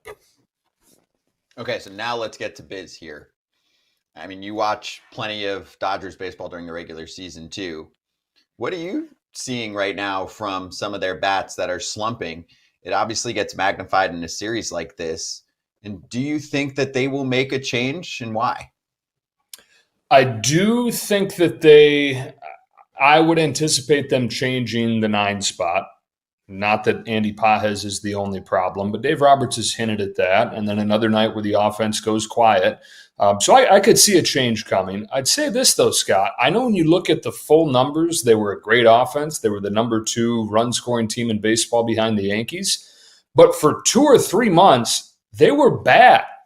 So it's not like they were just this machine for a full season. There were long stretches there. And granted, part of it had to do with injuries, but for a lot of this summer, the offense was disappointing. This isn't that shocking to see them go through a stretch like this, however badly timed it clearly is.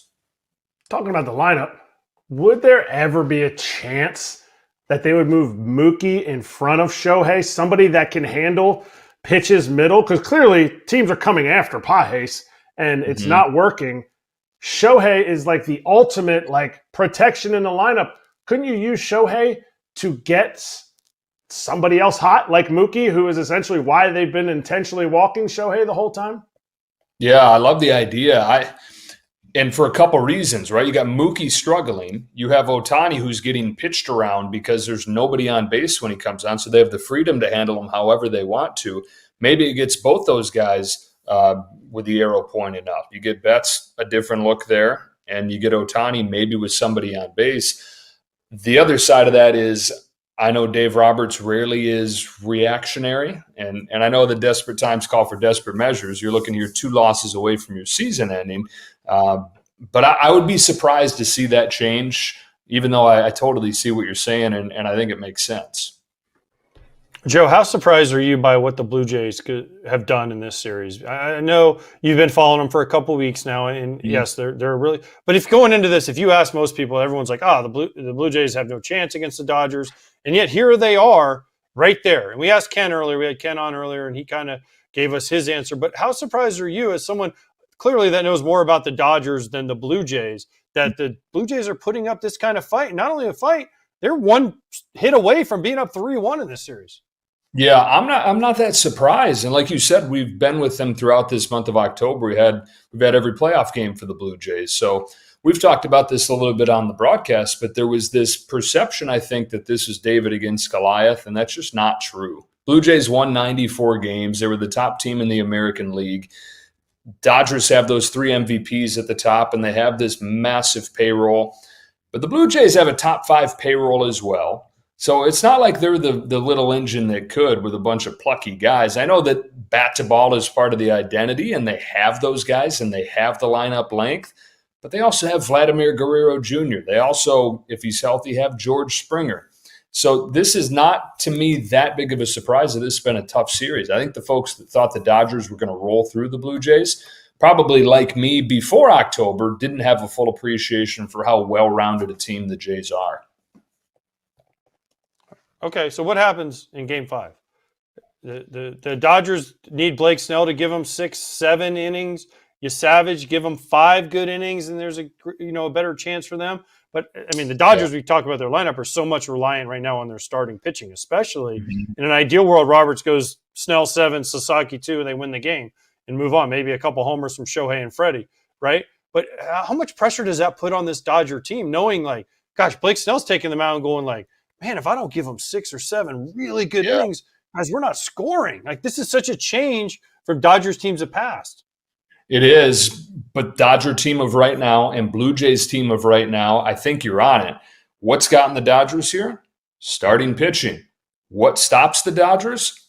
Their bullpen. You say 6 or 7 from Snell. Heck, I'd be hoping for 9 from Snell. I mean, avoid that bullpen altogether if you can. Roki Sasaki has been much better than you anticipated, could have ever envisioned in the closer's role. I still think you can't feel that great about a kid who just started pitching out of the bullpen a few weeks ago. So for the Dodgers, the biggest strength has been the starting pitching. It has to be that if they're going to win this World Series. For the Blue Jays, you mentioned Trey Yesavage. He looked worn down. This is the longest season of his career. How much can you really put on the 22-year-old? The thing is, they have the offense to paper over what may not be 7 shutout innings from their starting pitcher. Dodgers are here because of their starting pitching. If they win, it'll be because of the same thing. Blue Jays are here because of their offense. If they win, it'll be because that offense continues to do enough to overcome whatever they lack in run prevention. Joe, one storyline that I keep pushing is that the Dodgers could get crafty and start using these starters more frequently out of the bullpen. We're down to only 3 games at this point. Do you think they do any of that? Hey, everybody that's got their throw day, you're not throwing. You can always do it right after the game, but we need an inning or 2. out of the rest of the rotation. I mean, Yamamoto almost pitched a couple days after he appeared in that extra inning game. And I know there's a balance of health and arm care and stuff like that, but it's not like we haven't seen it before. I always mention like the 2018 Red Sox and Dodgers have done this before with Arias. So I'm wondering if we're going to potentially see that the next few days, right? A guy's a couple days from his start. He's got a throw day. Let me get an inning or two from you, because I would rather have Glasnow, Snell, Yamamoto pitching for an inning or two than whoever else is the bridge guy. Yeah, well, I think when you look at Game 7, it's always going to be all hands on deck. Whoever's got anything left in the tank is going to be on the table. You mentioned Yamamoto the other night, so he's willing to do it, but he's not going to do it given what you said about this is down to 3 games now. He's starting in 2 nights, so you're not going to see him tonight.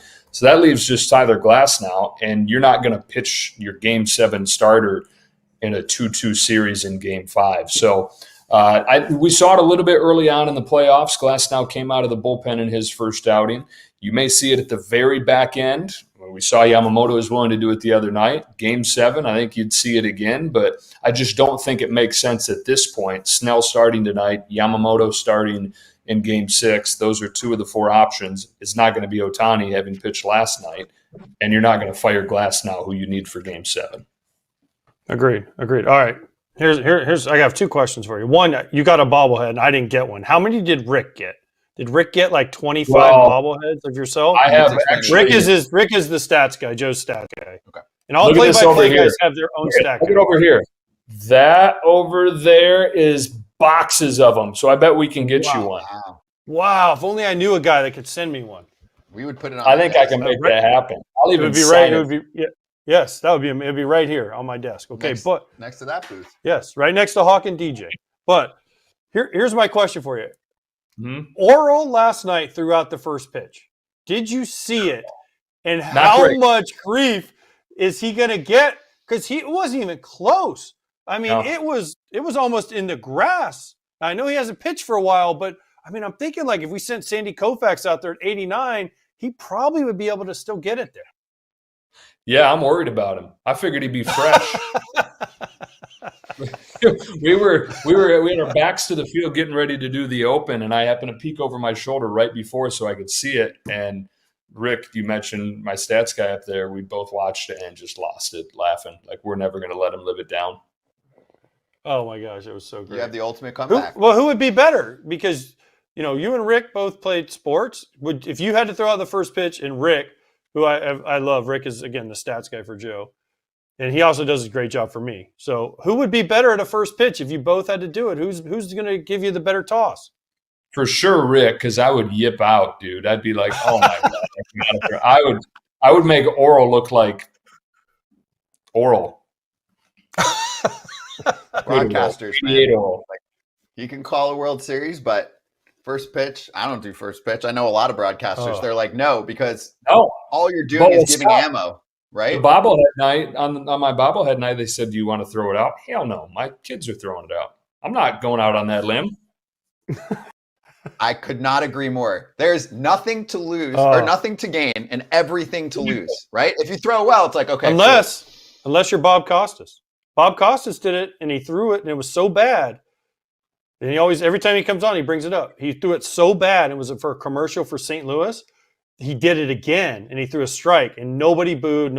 He literally threw it 10 feet to my right. And he goes, "Hey, I need you to catch my first pitch." I dove for it to try to make it look good. Wasn't even close. He's just like, "Give me the ball." And they rolled him a different ball. Boom, strike. And that was the one they used on the St. Louis commercial. There you go. Yeah. So I don't know. I'm going to avoid that whole thing. Yeah, I would say like you avoid eating after 5 o'clock. Exactly. So, and the chocolate avoid cake. it. But Joe, this was great. Thanks for hopping on with us. Really appreciate it for our crowd. Obviously, you'll catch Joe tonight for Game 5. Enjoy it, man. Wait, hold up. No, before he goes, I have to ask him one more question because I'm sorry. I know one more. They get mad at me, Joe. When did you guys start the Smoltz slide? Because it used, usually like this on the open camera. Now you have the old Smoltz is off the camera, and then you're like, "Come on in here, John," and he's just.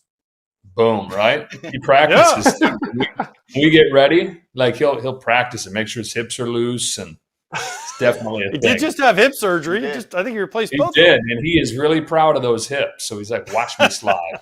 Slide into this shot." Epic. All right, so we'll look for it. Joe, thanks, man. Have fun. All right, boys. Take care. You too. Appreciate it. All right, that's Joe Davis. Obviously, you can catch him tonight on Fox and on the Fox One app. Thanks to Fox One for hooking us up with great guests. That's the show. That's it. We can roll the music and get ready for World Series plus post-game show. Live tonight, Game 5. We will see you after to laugh, to cry, to hopefully watch 9 incredible innings or 18.